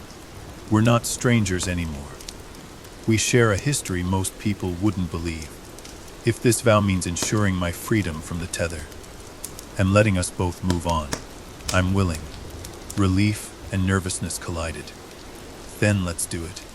Let's do it soon. We decided on the next morning at dawn, hoping the orchard's calm and the oak's presence would bless the vow without the interference of storms. The caretaker texts recommended daybreak or twilight for purity. We chose dawn when new light might symbolize a fresh start. I barely slept, anxiety churning with strange excitement. At first light, we gathered simple items: a small bowl of water, a pinch of salt, the caretaker dagger. The caretaker vow lines we'd transcribed were only a handful of phrases, referencing caretaker and heart sign forging free will. We wore plain clothes. No sense making this more melodramatic. Yet I couldn't quell the butterflies in my stomach, reminiscent of a wedding day. But it's not that, I told myself. We're just severing a supernatural chain. Heading to the grove, we navigated dew-soaked grass. The towering oak greeted us, its trunk contorted by centuries of growth. Sunlight peeked through the foliage, casting dappled patterns on the mossy stones. The air felt charged yet serene, like the orchard recognized our purpose. We stood facing each other under the oak's sweeping branches. My heart pounded like a drum, but I found steadiness in Marcus's gaze. We lit 2 small candles for symbolism, placing them on a flat stone. The caretaker text said to form a circle of salt around us, so we did. Marcus inhaled, voice quiet. Ready. I nodded, exhaling the tension. Let's do it, Bob. He began reciting the vow lines, referencing himself as caretaker, me as heart heir, both choosing unity over curses. I'm Marcus Sterling, of the caretaker line, stand of my own free accord. No altars bind me, no curse compels me. I offer my blood and my will, seeking freedom in union with the heir of this house. He pricked his palm with the dagger, letting a few droplets fall into the bowl of water at our feet. My chest clenched, tears pricking my eyes at the raw solemnity. Then it was my turn. Hard hammering, I could. Eleanor Hart, sign of Whisper's house, join with the caretaker in free accord. I accept his blood, renouncing the tether that once held us. By this vow, we claim our own destiny, not sorrow's domain. My palm met the dagger's tip, a sharp sting. I let my drops mingle with his in the water. We clasped our bleeding hands together, facing each other as sunrise rays pierced the canopy. An electric pulse coursed through me, an odd mixture of relief, vulnerability, and surreal intimacy. The caretaker text had said sincerity was crucial. I poured my heart into those words, acknowledging that I wanted Marcus free, that I accepted a connection beyond the house's curse. Whether romantic or symbolic, it felt real and powerful. Our entwined hands glistened with faint smears of blood. As the final vow line stated, we locked eyes. We stand together, unbound by old oaths, forging a bond of choice, not curse. Let the tether break, let the house hold no more claim. This we declare at the eye of the grove, under free will. A hush fell. The orchard seemed to hold its breath. Sunlight warmed our circle, birds chirping in distant branches. My heart pounded, anticipating some supernatural sign. Wine swirling, spirits screaming. Instead, a gentle breeze caressed my hair, rustling the oak leaves overhead. The caretaker texts had warned of possible violent reactions if the vow wasn't sincere. But this felt peaceful, as if the land accepted our words. Marcus exhaled shakily, lowering our joined hands. "Does it feel different?" he whispered. I searched my emotions. Relief, a subtle warmth, a sense of finality. "Yes," I murmured, unsure how else to describe the subtle shift. The orchard glowed in morning light, an almost sacred hush enveloping us. We stood there, hands still joined, absorbing the moment. A gentle emotion swelled in me, gratitude, perhaps more. My gaze flicked to Marcus's face. His eyes shone, tears unshed. We'd endured so much terror, heartbreak, and confusion, yet we stood here forging a vow of unity. Whether or not it mirrored a marriage, it was undeniably intimate. Then he released my hand gently, pressing our palms together in a brief gesture of connection. "Thank you, Eleanor," he said softly. "You freed me, my line, from this burden." I swallowed, tears threatening. We freed each other. A quiet breeze stirred the orchard, scattering dew from the branches. The caretaker texts indicated we should let our blood mingle in the bowl, then pour it at the oak's roots as a final symbolic act. We did so, kneeling to empty the water onto the moss, blood swirling in the damp earth. The moment felt solemn and strangely beautiful. We lingered in the clearing, a tender silence between us. When we finally returned to the mansion, the day seemed brighter, as if a heavy cloud had vanished. Marcus tested his freedom later by driving into town, purchasing supplies, returning with a calm smile. No headaches or tether pangs. We'd done it. The caretaker line was truly unbound now, not just physically able to leave, but spiritually freed from the estate's centuries-long curse. It was a revelation of how deep the curse had run. A fourth anchor in caretaker blood, something we'd never have guessed, if not for those hidden notes. My thoughts returned to Aunt Lenora. She must have suspected this deeper layer, but lacked the caretaker's willingness to finalize it. Amelia, too, might have uncovered clues. Knowing we succeeded felt like honoring them both. The weeks following that dawn ceremony unfolded in a gentle peace. I threw myself into a writing frenzy, capturing every dimension of the house's lore, the altars, the caretaker vow, and now the final orchard ritual. My laptop bristled with chapters, raw and unedited but brimming with emotional depth. I had no idea if I'd publish it or keep it personal, but the process felt cathartic. Marcus spent more time away from the property, running errands or visiting nearby towns, just to confirm he remained symptom-free. Each time he returned, no headache, no draining. The tether was broken. Our vow had done it. He seemed lighter, smiling more, teased me about orchard replanting schedules. Yet a quiet bond lingered between us, like a shared secret, bigger than friendship but unspoken. Sometimes he'd give my shoulder a reassuring squeeze, or we'd laugh over a small victory fixing a broken window, and I'd feel the spark of something profound. Neither of us rushed to label it, but it was there. As the mansion's repairs progressed, more local workers came. Some were spooked by the estate's reputation, but they found no ghosts, no shifting corridors, just a dilapidated structure in need of elbow grease. Word spread that the haunted Hart House seemed oddly normal now. Gossip around town fizzled. Curious neighbors sometimes drove by, saw us calmly restoring the property, and shrugged. Without the supernatural drama, they lost interest. We continued discovering remnants of the past. Crates in the attic with old dresses, a locked chest in the parlor containing random silverware, but no more hidden altars. The caretaker trunk, caretaker notebook, and diaries remained carefully stored, a testament to our journey. Eventually, I realized I was running out of excuses to stay secluded here. The curse was lifted, the caretaker tether severed. I had a budding manuscript and an entire life outside these walls, if I chose. The orchard was no longer menacing, but I wasn't sure if I wanted to live my entire future in the shadow of Whisper's house. Marcus, similarly, might want to explore the world he'd been denied. One evening, under a star-scattered sky, we discussed it. We sat on the back patio, an area we'd cleared of debris, listening to crickets chirp. Fireflies danced among the orchard trees. The night air was balmy, the mansion's silhouette peaceful behind us. Marcus sipped iced tea, gaze distant. "I'm thinking of traveling," he murmured. "Nothing long, just a week or two. See if I can handle being away without feeling guilt or tether." My heart squeezed. "That sounds good," I said softly. "You deserve it. No more caretaker prison." He glanced at me. "What about you, Eleanor? Are you staying for good, or heading off to chase your writing career elsewhere?" I fiddled with my teacup. "I'm torn. Part of me wants to keep restoring the house, maybe turn it into a historical site or a small retreat center.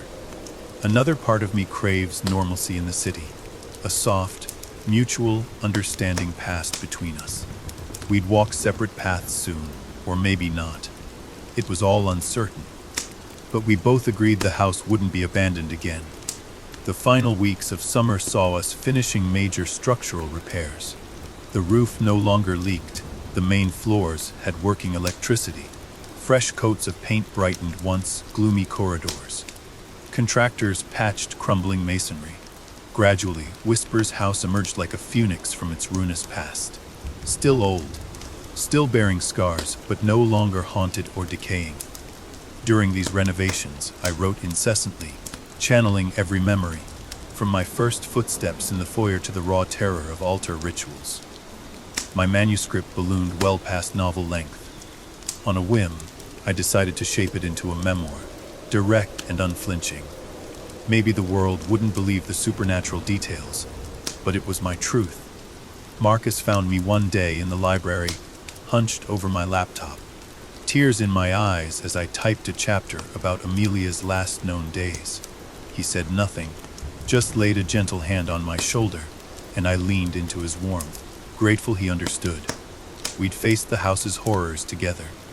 This was my final exorcism of the past. One late afternoon, I revisited Amelia's grave in the family cemetery. This time, I carried my printed manuscript's early chapters in a small binder. Kneeling by her stone, I placed the pages gently beside the flowers. "I finished it," I whispered, All the secrets, the altars, caretaker vow, everything. For you, for us. A breeze sighed through the ancient oaks, stirring the grass. I closed my eyes, imagining Amelia's bright laugh echoing somewhere beyond. The ache of her absence throbbed, but I no longer felt haunted by guilt. Instead, I felt closure. We'd finished what she started, undone the curse. Eventually, I rose, leaving the pages as a symbolic offering. Marcus watched from a respectful distance, giving me space. My heart felt lighter, like I'd unburdened my soul. That evening, we hosted a small gathering, a handful of local friends and workers who'd helped with repairs. We served simple food on the porch, strings of fairy lights illuminating the newly patched facade. Laughter rang out as folks admired how different the mansion felt. No one spoke of ghosts. The orchard behind us swayed gently in the twilight. I found myself smiling more than I had in years, a quiet joy blooming in my chest. Marcus made a toast, thanking everyone for their hard work, his voice filled with genuine gratitude. I watched him with a sense of pride and affection, recalling how we once performed desperate blood rituals in these halls. Now, we shared normal camaraderie. The transformation was staggering. After the gathering wound down, Marcus and I stood on the porch, tiddying plates, exchanging contented glances. The caretaker line, once burdened by fear, was free to host dinners without invisible shackles. We clinked our cups in a private toast. To new beginnings, he said softly, eyes warm on mine. I returned the toast, my smile filled with genuine hope. Yet a subtle restlessness remained in my gut. I'd poured my trauma into the manuscript, exorcised the curse's ghosts, but now what? Did I build a life here indefinitely, or venture beyond? One morning, I voiced my dilemma to Marcus directly. We sat in the orchard, near a row of newly planted saplings. Sunlight dappled the ground. I sighed, hugging my knees. I can't deny how far this place has come. Part of me wants to see it fully restored, but another part wonders if I need distance to reclaim my life outside these walls. Marcus nodded, gaze thoughtful. You endured a lot here. Facing your sister's loss, the curse, endless repairs. No one would blame you for wanting a break. But if you leave, will you sell the estate or keep it? I hesitated. I was thinking of partial ownership or a caretaker arrangement. Without the curse, obviously. Maybe hire staff to maintain it, open tours showcasing the Hart family history. I could keep a room for writing whenever I visit. He gave a small smile. That's doable. I could stay on as manager or caretaker, in a new sense, overseeing orchard projects, continuing improvements. I actually like the land now that it's not strangling me. A wave of gratitude blossomed. You do that even if I'm gone for stretches. He shrugged lightly. I feel tied to the orchard in a good way now. I want to see it thrive. Besides, he paused, taking my hand in a gentle gesture. We have something special, you and I, forged in crisis. Even if you travel, you'll come back. Right. Emotion swelled in my chest. Of course I will. For a moment, I considered kissing him. A sudden urge to confirm the bond. But we simply leaned in, foreheads touching. The orchard hush embraced us, no longer menacing. And so, the revelation came not as a single epiphany, but a series of small realizations. The altars destroyed, the caretaker tether severed, the house reclaimed. We had unraveled the tragedy. Whisper's house could now stand as a testament to resilience instead of a monument to sorrow. Still, the process wasn't without lingering echoes. Occasionally, I glimpsed fleeting silhouettes, fleeting glimpses of an ancestor's portrait. But they felt benign, like echoes that no longer carried weight. Sometimes, I dreamed of Amelia smiling, telling me to keep living. I'd wake with damp eyes but no fear. Acceptance, I realized. That was the final piece. A month after the vow under the oak, Marcus planned a short trip out of state. A real vacation. No more caretaker prison. I supported him wholeheartedly. Meanwhile, I arranged to finalize the estate's partial restoration plan. Contractors would keep working while I visited the city to handle my writing affairs. We parted with mutual affection, no drama, just an understanding we'd reconvene soon, free to choose our paths. Traveling away from Whisper's house felt surreal. As I drove from the estate, I glanced in the rear view, half expecting a pang of dread. None came. The looming facade receded peacefully. I carried no guilt, no tether, just fondness. Amelia's final day haunted me less now, replaced by the knowledge that her death wasn't in vain. She'd set me on this course. We closed the curse for good. Arriving in the city, I rented a small apartment, reconnected with old friends, and gave them a heavily abridged version of my renovation project. Many were stunned I hadn't abandoned that haunted place, but I just smiled. They couldn't grasp the transformation without living it. I spent weeks polishing my manuscript. Scenes of altars, caretaker vows, heartbreak, and triumph spilled across my keyboard. At times, I wept remembering the fear, but the tears felt cathartic. I toyed with making it a half-fictional novel, but honesty won out. It became an autobiographical tale with disclaimers about the supernatural. Would people believe it? Maybe not. But it was my truth. Marcus and I spoke often by phone.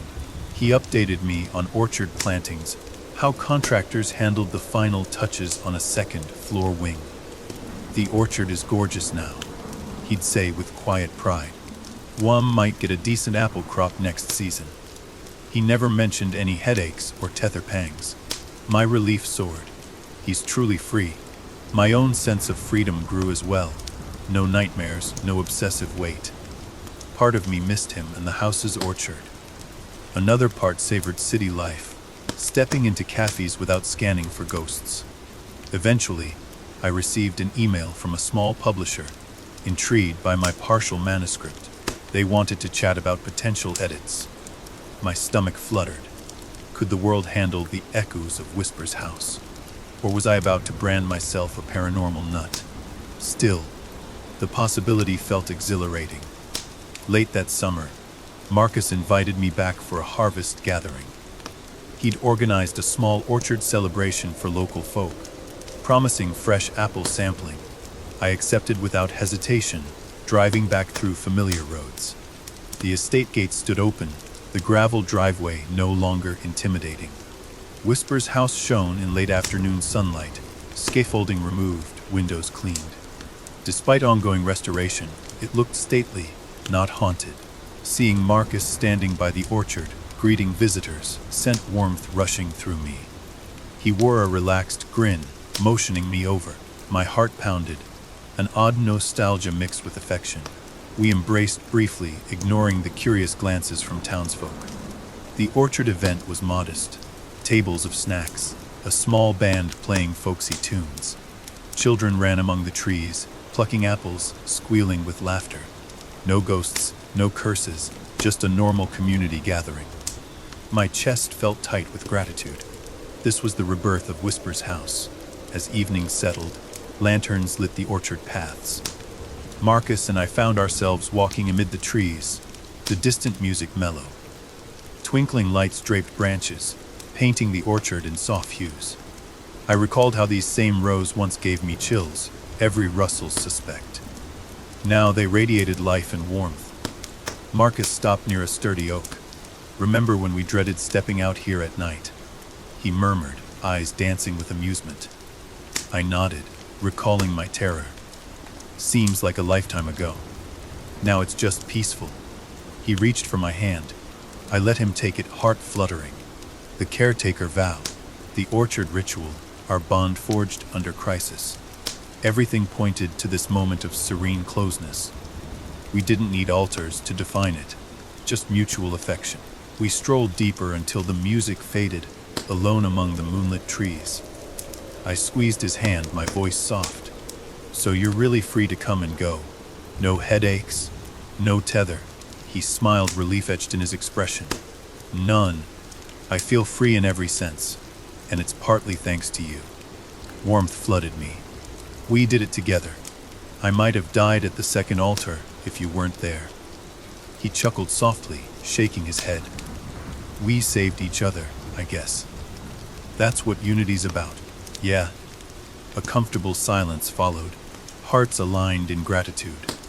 With the orchard thriving and the house no longer cursed, we could finally look toward the future without dread. Something in that realization made me lean in, pressing my forehead to his. A subtle spark ignited, a gentle, shared breath. That night, under the orchard's moonlit canopy, we sealed our hard-won bond not by supernatural force, but by honest choice. A tender kiss, a whispered laugh, a promise to keep building a life unclouded by sorrow. The orchard trees whispered around us, no longer haunted whispers, but the rustle of hopeful leaves. The next morning, I lingered at the mansion, gazing over its refurbished facade. My manuscript called to me. A small publisher was waiting for revisions, and I sensed that maybe it was time to share this story with a wider audience. Even if they dismissed the supernatural elements, let them see how a cursed place and two determined people overcame centuries of tragedy. Let them see Amelia's legacy. Marcus joined me at the front steps, coffee mugs in hand. "You heading back to the city soon?" he asked, reading my mood. I nodded. "Yeah, I need to finalize my manuscript. But I'll return in a few weeks. There's still so much to do, and I want to be here for the orchard's progress." I smiled at him. "And for you." He returned the smile warmly, taking my free hand. "I'll be here, caretaker by choice now." We exchanged a quiet moment of understanding. Neither of us was truly bound. We chose to remain connected, not forced. Thus concluded the major chapter of our fight against Whisper's house's dark legacy. We'd undone the altars, discovered the caretaker's tether, completed the orchard vow. The revelations were profound. Centuries of despair ended in unity. Yet life went on. The orchard needed tending, the mansion demanded renovation, my writing career awaited. Driving away that afternoon, I felt no pang of dread. Instead, I carried a tranquil sense of purpose. My phone buzzed with an email from my potential publisher, scheduling a call. I grinned, imagining how they might react to the final chapters describing the caretaker tether. Even if it seemed fantastical, I'd speak my truth. On the road, I glanced in the rearview mirror at Whisper's house receding. Sunlight glinted on its windows. Amelia's image flickered in my mind, not sorrowful but smiling. Free. The orchard swayed gently in farewell. For a heartbeat, tears blurred my vision, but they were tears of gratitude. I whispered a soft goodbye, knowing I'd return soon, bound by choice and love, not a curse. I returned to Whisper's house near the end of summer, a crisp wind hinting at autumn's approach. My small car bumped along the gravel driveway, passing the now familiar orchard, where leaves glimmered in gold and red. I couldn't help smiling. My last trip to the city had been a whirlwind. Finalizing the manuscript, meeting with a small publisher who found my account fascinatingly eerie. Even if half the world wouldn't believe the supernatural details, the story was mine to tell. Parking outside the mansion, I stepped onto the grass. The estate rose before me, stately in its partial restoration. No scaffolding this time, the new roof gleamed. Windows replaced, the porch rail sturdy. Distant hammering echoed from the rear wing, where workers completed interior renovations. A surge of pride and nostalgia hit me. We've come so far. Not long ago, this place was drowning in curses and sorrow. Now it hummed with possibility. A figure emerged from the orchard, Marcus, wearing jeans and a dusty work shirt, hair damp with sweat. He lifted a hand in greeting. My heart did a small leap seeing him. We'd been in close contact via calls and texts. He'd traveled out of state for a short break, confirming no tether pains. Now, he was back, free to come and go. A wave of relief washed over me every time I thought of it. I met him halfway across the lawn. The orchard's sweet smell mixed with cedar from the lumber piles. "Hey," I said, smiling. "How's everything?" He exhaled, returning my grin. "Busy. The orchard's thriving, and the last group of contractors left. That second floor wing you wanted turned into a guest suite. They finished painting this morning. I nodded, impressed. Awesome. I'd love to see it. For a moment, we shared a comfortable silence, the unspoken bond from our orchard vow lingering. No more caretaker tether, no more altars. We'd promised to shape our destiny, not be shaped by a curse. Marcus brushed dirt from his palms. Here's something else you might want to see. We discovered an old subterranean storage near the orchard. Nothing scary, just a few crates. Thought you'd want to check the contents before we toss or salvage. His eyes sparkled with subdued excitement. My curiosity piqued. Let's do it. I agreed, stowing my bags in the foyer before following him. Despite all the secrets we'd already unearthed, altars, diaries, caretaker notebooks, there always seemed to be another layer hidden in these grounds. At least now we searched with anticipation, not dread. 2. We crossed the orchard, apples ripening in the late summer sun. The rows of trees looked robust, many bearing fruit for the first time in years. My chest swelled with gratitude for the orchard's revival.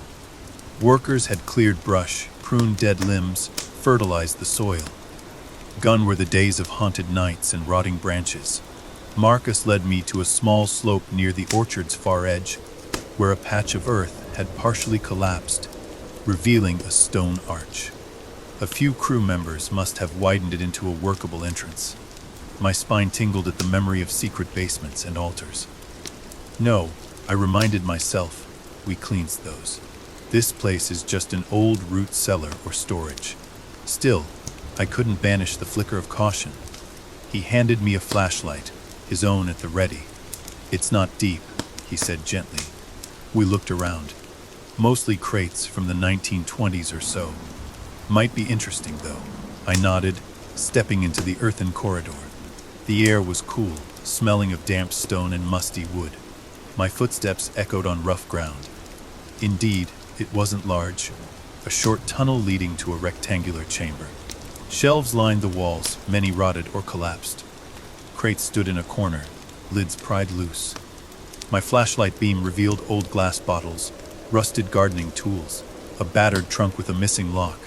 A wave of relief flooded me. No A- runes, no altars. Just a mundane piece of the estate's past. I crouched by the open trunk, sifting through cobwebbed textiles. Marcus rummaged in a nearby crate of papers. Our voices carried easily in the confined space, punctuated by the soft drip of moisture overhead. I suppose this was a storage area for orchard supplies. I observed, unearthing a tattered apron, a bundle of horticulture pamphlets. Marcus nodded, carefully lifting a dusty folder. Looks like some old orchard logs, harvest records, planting charts from 1925 onward. My heart warmed at the idea. The orchard once had a thriving lineage, separate from the curses overshadowing the house. Maybe we can piece together the orchard's prime era, replicate their best practices. I pictured orchard festivals, families picking apples without fear. A far cry from the estate's dark legends. 3. We spent an hour poking around, piling salvageable records in a box. My mind meandered to how the orchard vow we performed was ironically tied to a place that once produced sweet harvests, not sorrow. Symbolic, in a way, that the orchard overshadowed by curses was now a site of renewal. When we emerged, blinking in the bright afternoon sun, the orchard bustled with quiet life. Birds nesting, insects humming, a gentle breeze riffling the leaves. Marcus set down the box, grinning. Told you there was nothing scary. I laughed softly. It's refreshing. Then my gaze drifted over the orchard rows, the mansion's silhouette beyond. So what's next on our to-do list? We're nearly done with major structural fixes. The orchard's in good shape. Are we opening to the public soon? Running orchard tours. A thoughtful look crossed his face. We could. Or we could keep it semi-private for a while, maybe host small events. People in town still recall the place as haunted, but they're warming up as they see us living here peacefully. I nodded. Part of me wanted to share the estate's new life widely. Another part was protective of our sanctuary. We'll figure it out. For now, let's store these orchard logs in the library, see if there's valuable data. My gaze lingered on him, a gentle warmth in my chest. No caretaker tether, no sense of danger. Just two people forging a path. He seemed to sense my mood, giving my shoulder a quick, reassuring squeeze. Come on, let's go put these away. 4. That evening, a gentle rain returned, pattering the mansion's windows. We'd set the orchard documents on a library table, intending to catalog them eventually. Dinner was simple soup and bread shared in the partially renovated dining room. A battered chandelier overhead cast soft light on fresh paint. I marveled at how normal it all felt, a calm meal in a once haunted house. Afterward, I retreated to the library with my laptop. The final stretch of my manuscript beckoned, the climax and resolution. Chapters detailing how we destroyed the altars, discovered the caretaker tether, and performed the orchard vow. My fingers trembled on the keys, recalling the raw intensity of that dawn ceremony. The caretaker texts, the orchard's hush, the trickle of blood uniting me and Marcus. Could I truly convey the mix of fear and hope? As thunder rumbled outside, I lost myself in writing. Images of Amelia swam in my mind, her role as the impetus for my entire journey. I typed late into the night, tears occasionally blurring my vision. The heartbreak remained, but it no longer crushed me. Instead, it propelled me to honor her memory with honesty. By midnight, I typed the final words, thus we stand unchained, orchard awakened, house free. In sorrow, we found unity. In unity, we found release. I sat back, heart hammering with a strange euphoria. Done. The entire saga laid bare, from my arrival to the orchard vow. Quiet applause from within me, a sense of final catharsis. I saved the document, letting tears slip down. No more altars, no more caretaker curse. Just the resonance of a story concluded. 5. The next few days, I polished the text, rummaging through leftover diaries for final accuracy checks. Marcus was supportive, though he teased me about going public with a horror memoir. I told him it was my truth, come what may. He only smiled softly, accepting that the rest of the world might never see the supernatural as we did. Meanwhile, we made small improvements to the orchard cottage, re-roofing it to match the mansion's aesthetic. Marcus planned an orchard-based horticulture program, maybe inviting local youth to learn about sustainable growing. I marveled at his transformation, a caretaker by choice, not fear. His eyes lit up when discussing orchard expansions. One morning, I joined him by the caretaker's cottage, helping unload new saplings from a truck. The orchard was quiet, dew shimmering on the grass. As we worked side by side, I felt a warm contentment that defied words. The vow we made was no mere formality. It shaped how we approached the estate, forging a harmony between caretaker tradition and my heart heritage. 6. Then came an unexpected visitor. A car pulled up the driveway one afternoon, and out stepped a woman in her 50s, wearing a neat blazer.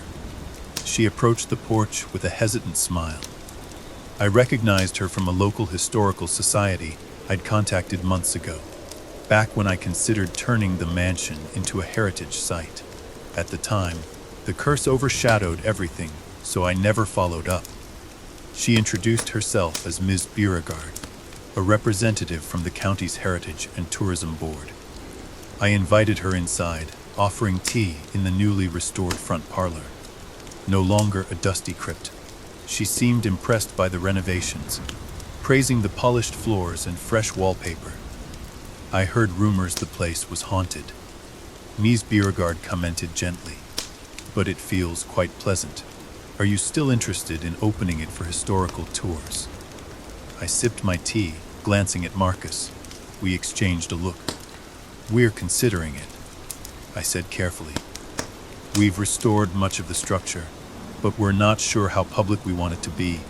She nodded, understanding. Well, The board could assist with grants if you plan to preserve it as a museum or cultural site. The orchard could be part of the appeal. People love farm-to-table experiences these days. An old anxiety flickered. Did we want busloads of tourists tramping through halls once drenched in sorrow? But a wave of pride followed. This house overcame its darkness. Why not share the new life? Marcus chimed in, explaining orchard tours and the possibility of a small bed and breakfast wing. Ms. Beauregard's eyes lit up. That's a wonderful plan. Let me know if you need help establishing it. We can connect you with local farm networks. I thanked her, promising to keep in touch. After she left, Marcus chuckled. We used to fear letting anyone inside. Now we're talking orchard tours. I laughed softly, feeling a glow in my chest. Things really have changed. We both gazed around the parlor, remembering how oppressive it once felt. Now bright sunlight and fresh paint made it inviting. Perhaps Ms. Beauregard's visit was a sign that the estate was ready for its next chapter, a place of open doors, not locked altars. 7. Time flowed gently as summer waned. My manuscript was with the small publisher for review. The orchard thrived, new saplings strong, older trees laden with fruit. Marcus coordinated a small local crew to harvest apples. Sometimes I'd find him in the orchard at dawn, checking for pests or monitoring irrigation lines. The caretaker role remained, but in a joyous sense, nurturing life rather than guarding a cursed husk. Our relationship settled into a quiet rhythm. We had separate rooms, mine in the main house, his in the cottage, but we spent evenings together, cooking, strolling the grounds. An unspoken love grew, free of the old fear that a vow forced us together. We discovered that even outside supernatural crises, we found comfort in each other's company. The orchard vow didn't chain us. It liberated us to explore genuine connection. Sometimes, I'd wake to find him preparing tea in the mansion's kitchen, sunrise filtering through newly cleaned windows. Our eyes would meet, a smile passing between us. We spoke less of curses and altars now, focusing on orchard expansions or how to manage visitors. The ghosts were gone. 8. In early autumn, a letter arrived from the publisher, praising my gripping account of the house's transformation. They offered a modest deal to publish it under the title The Echoes of Whisper's House. My hands shook as I read the letter. It's real. People might read the story, they might question my sanity, or brand it creative nonfiction. I didn't mind. The point was that Amelia's quest and our struggle would be acknowledged. Marcus found me on the porch, letter in hand, eyes misty with relief. He grinned. Congrats. Published author. You going to accept? I nodded, heart throbbing. Yes, I owe it to Amelia, Aunt Lenora, everyone who came before. Even if folks think it's fiction, it's a testament to what happened here. We embraced, the orchard breeze rustling the porch vines. I felt a swirl of excitement, fear, pride. This was my final resolution, giving voice to tragedy and triumph in one unstoppable wave. The house once thrived on hidden sorrow. Now I was exposing that sorrow to the world, unashamed. 9. The official orchard harvest that year was bountiful, small but promising. Locals visited for a harvest day, picking apples, sampling fresh cider. Children ran through the orchard's rows, no wailing spirits chasing them. The caretaker's vow had proven unstoppable. The mansion stood as a backdrop, windows bright, workers finishing the last interior touches. Marcus and I circulated among the guests, occasionally catching each other's eye with a smile. Near the orchard's edge, Ms. Beauregard from the Heritage Board reappeared, sampling cider. She pitched ideas for a future orchard festival. I listened with an open mind, picturing a festival that celebrated not gloom, but community and growth. Later, I escaped the crowds momentarily, wandering deeper into the orchard to breathe. The trees parted, revealing the old oak clearing where we'd performed the vow. Afternoon sun filtered through the leaves, casting dappled light on the mossy stones. My heart panged with memories of that dawn, The prick of the dagger, our whispered incantations. A gentle presence stirred behind me. Marcus approached, stepping softly over fallen leaves. He stood beside me, gaze drifting to the oak. Feels like a lifetime ago, doesn't it? I nodded. Who broke a centuries-old curse right here, with a vow that changed everything? He slid a hand into mine, a comfortable gesture. Have you regretted anything about it? He asked quietly. I squeezed his hand, eyes misting. Not a single thing, I murmured. We gave ourselves and this house a chance at real life. That vow was the final piece, no regrets. He leaned in, brushing a feather, light kiss across my temple. My heart fluttered with warmth. For a moment we stood in silence, orchard leaves drifting in the autumn light. It felt like closure, a final chapter no longer overshadowed by sorrow.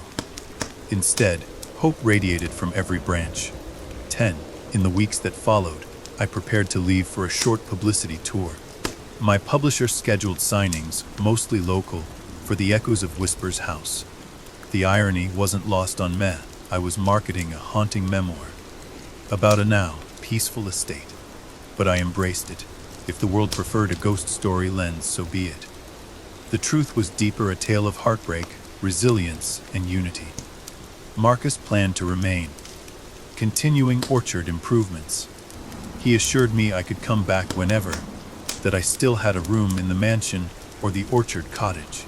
The question of our long-term future hung between us, unspoken but warm with possibility. We had time, no curse forcing us. On the morning of my departure, we shared a quiet breakfast. Sunbeams lit the newly furnished dining room, highlighting the fresh paint and polished floors. My suitcase stood by the door. A pang of sadness touched me. I'd missed this place, though it no longer enslaved me. Marcus walked me to my car. We lingered on the porch steps, memories swirling. The first day I arrived, terrified and grieving. Now I stood self-assured, heart brimming with gratitude. He gave me a brief hug, then pressed something into my hand. A small wooden charm carved from orchard oak. For luck, he said. So you remember you're always welcome back. Tears stung my eyes. Thank you, I whispered, voice thick. I'll be back soon. Just need to share our story. He smiled, leaning in to rest his forehead against mine. Go, inspire people. Let them know curses can be broken. The orchard trees rustled gently, as if blessing our farewell. I climbed into my car, driving off under a sky streaked with dawn's pastel colors. My reflection in the rearview was calm. No haunted eyes, no fear. Behind me, Whisper's house glowed in the sunrise, orchard swaying in a soft wind. Once a place of nightmares, it now pulsed with potential. 11. The following month was a whirlwind of signings and interviews. Bookstores lined their windows with the Echoes of Whisper's house, its cover featuring a stylized Victorian silhouette. I fielded countless questions from curious readers. Many assumed it was pure fiction, enthralled by the Gothic romance vibe. Some asked pointedly, did you really see ghosts, or did you invent the caretaker vow? I responded with calm sincerity. Let them believe or doubt as they wished. Surprisingly, I received letters from folks claiming to have experienced curses in their own families, thanking me for normalizing the concept of confronting hidden sorrow. That touched me deeply. My phone buzzed daily with updates from Marcus. Pictures of orchard gatherings, new saplings, worker progress. He teased me about being a celebrity haunting expert.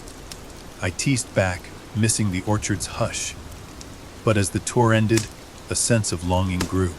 I wanted to stand under those apple trees, walk the cleared corridors without hurry, share quiet dinners with Marcus. Freed from the curse, the estate had become a home. Freed from caretaker bondage, Marcus had grown into a confident orchard steward. Freed from my grief, I'd found a new sense of belonging. It wasn't about altars or vows now, but a life we chose. 12. On the last leg of my tour, I realized I didn't want to keep the estate at arm's length. I wanted to truly live there, not just pop in as a visitor. The city was fine, but it lacked the orchard's magic, the sense of having faced darkness and emerged into light. My final bookstore event ended on a high note. Readers asking for a sequel. No sequel, I joked. This is the real ending. The next day, I packed my trunk with a renewed sense of purpose. I was going back to Whisper's house. To stay. Sure, I'd maintain a small place in the city for occasional visits, but the orchard was where my heart called.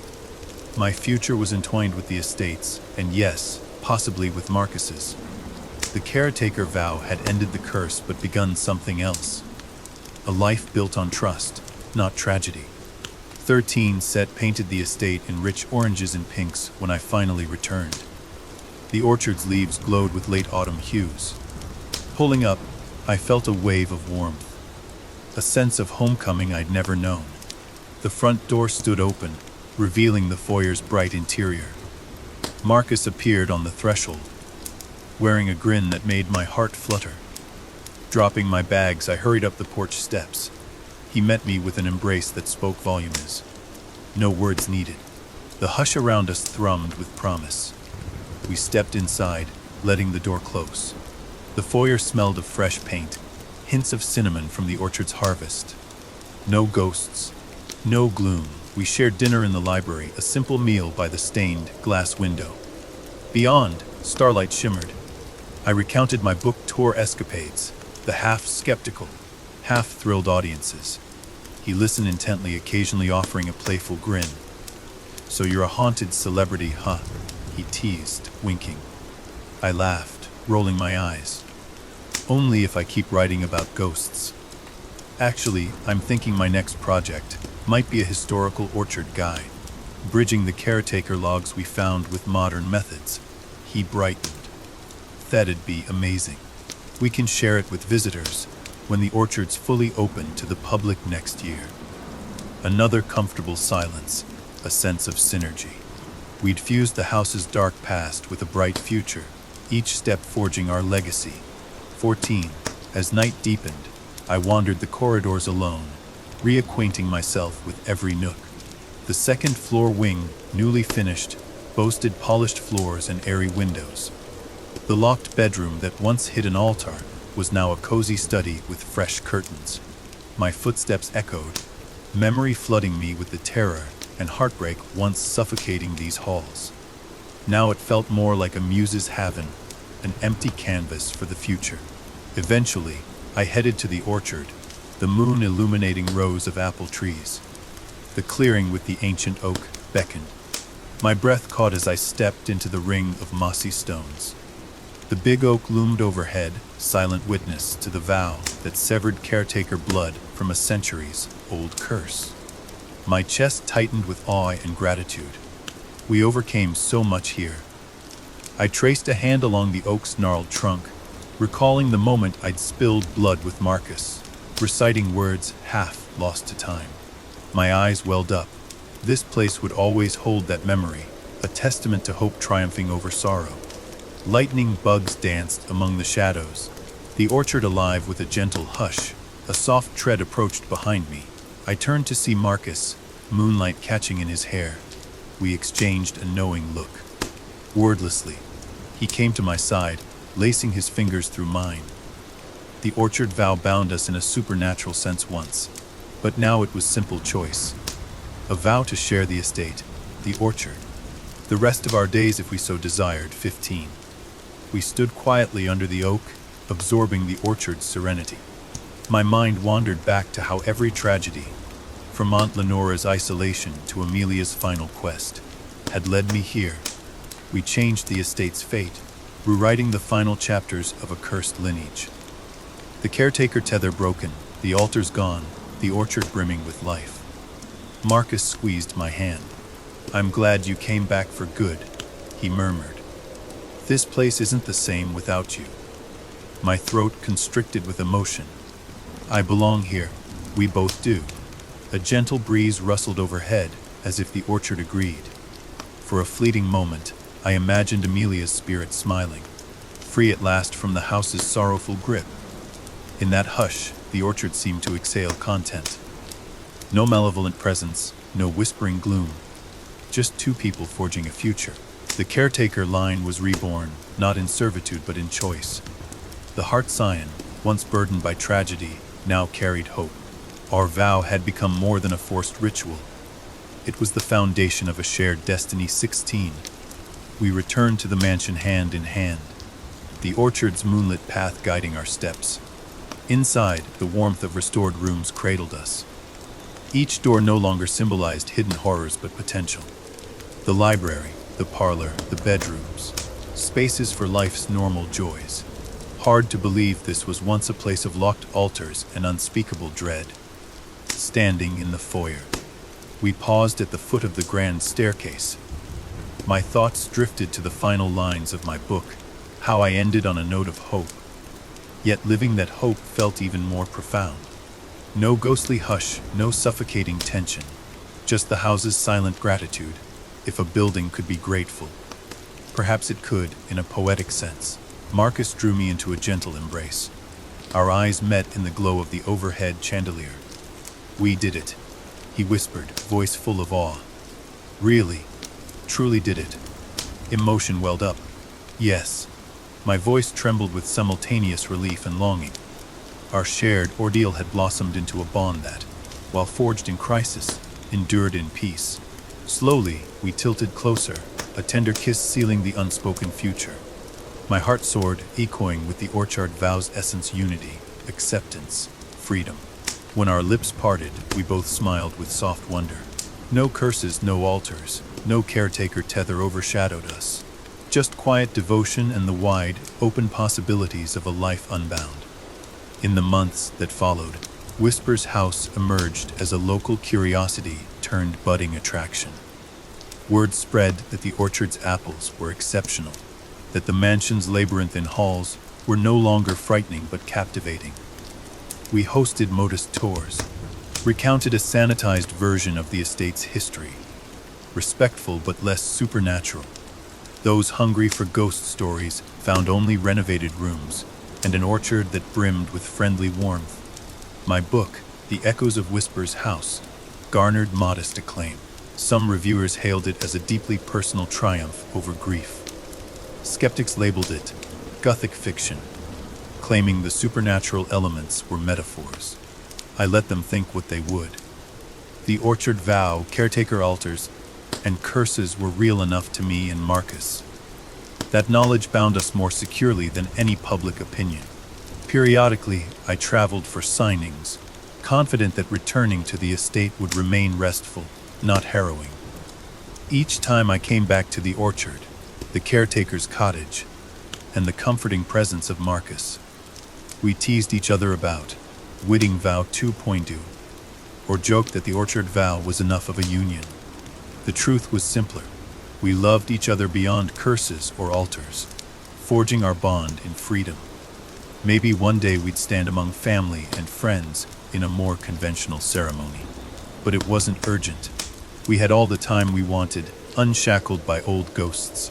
Strolling the orchard under the azure sky, I would sometimes pause, remembering how fear once gripped me at every rustle in the trees. Now I only felt gratitude. The orchard soared above me in living color, the mansion behind me vibrant with new paint and purpose. The caretaker line was no longer tormented, the heart scion free from tragedy. Our vow of unity ended centuries of sorrow and replaced it with a gentle, enduring promise. In my mind's eye, Amelia's bright spirit drifted among the apple blossoms, smiling. Aunt Lenora's diaries stood quietly in the library, a testament to her half-finished quest. We'd finished what she began, severing the house's dark hold at last. The final resolution needed no gloom or jump scare illusions, just the orchard in full bloom and two souls unbound by curses. That was the true climax and resolution of Whisper's House, a story not of endless terror,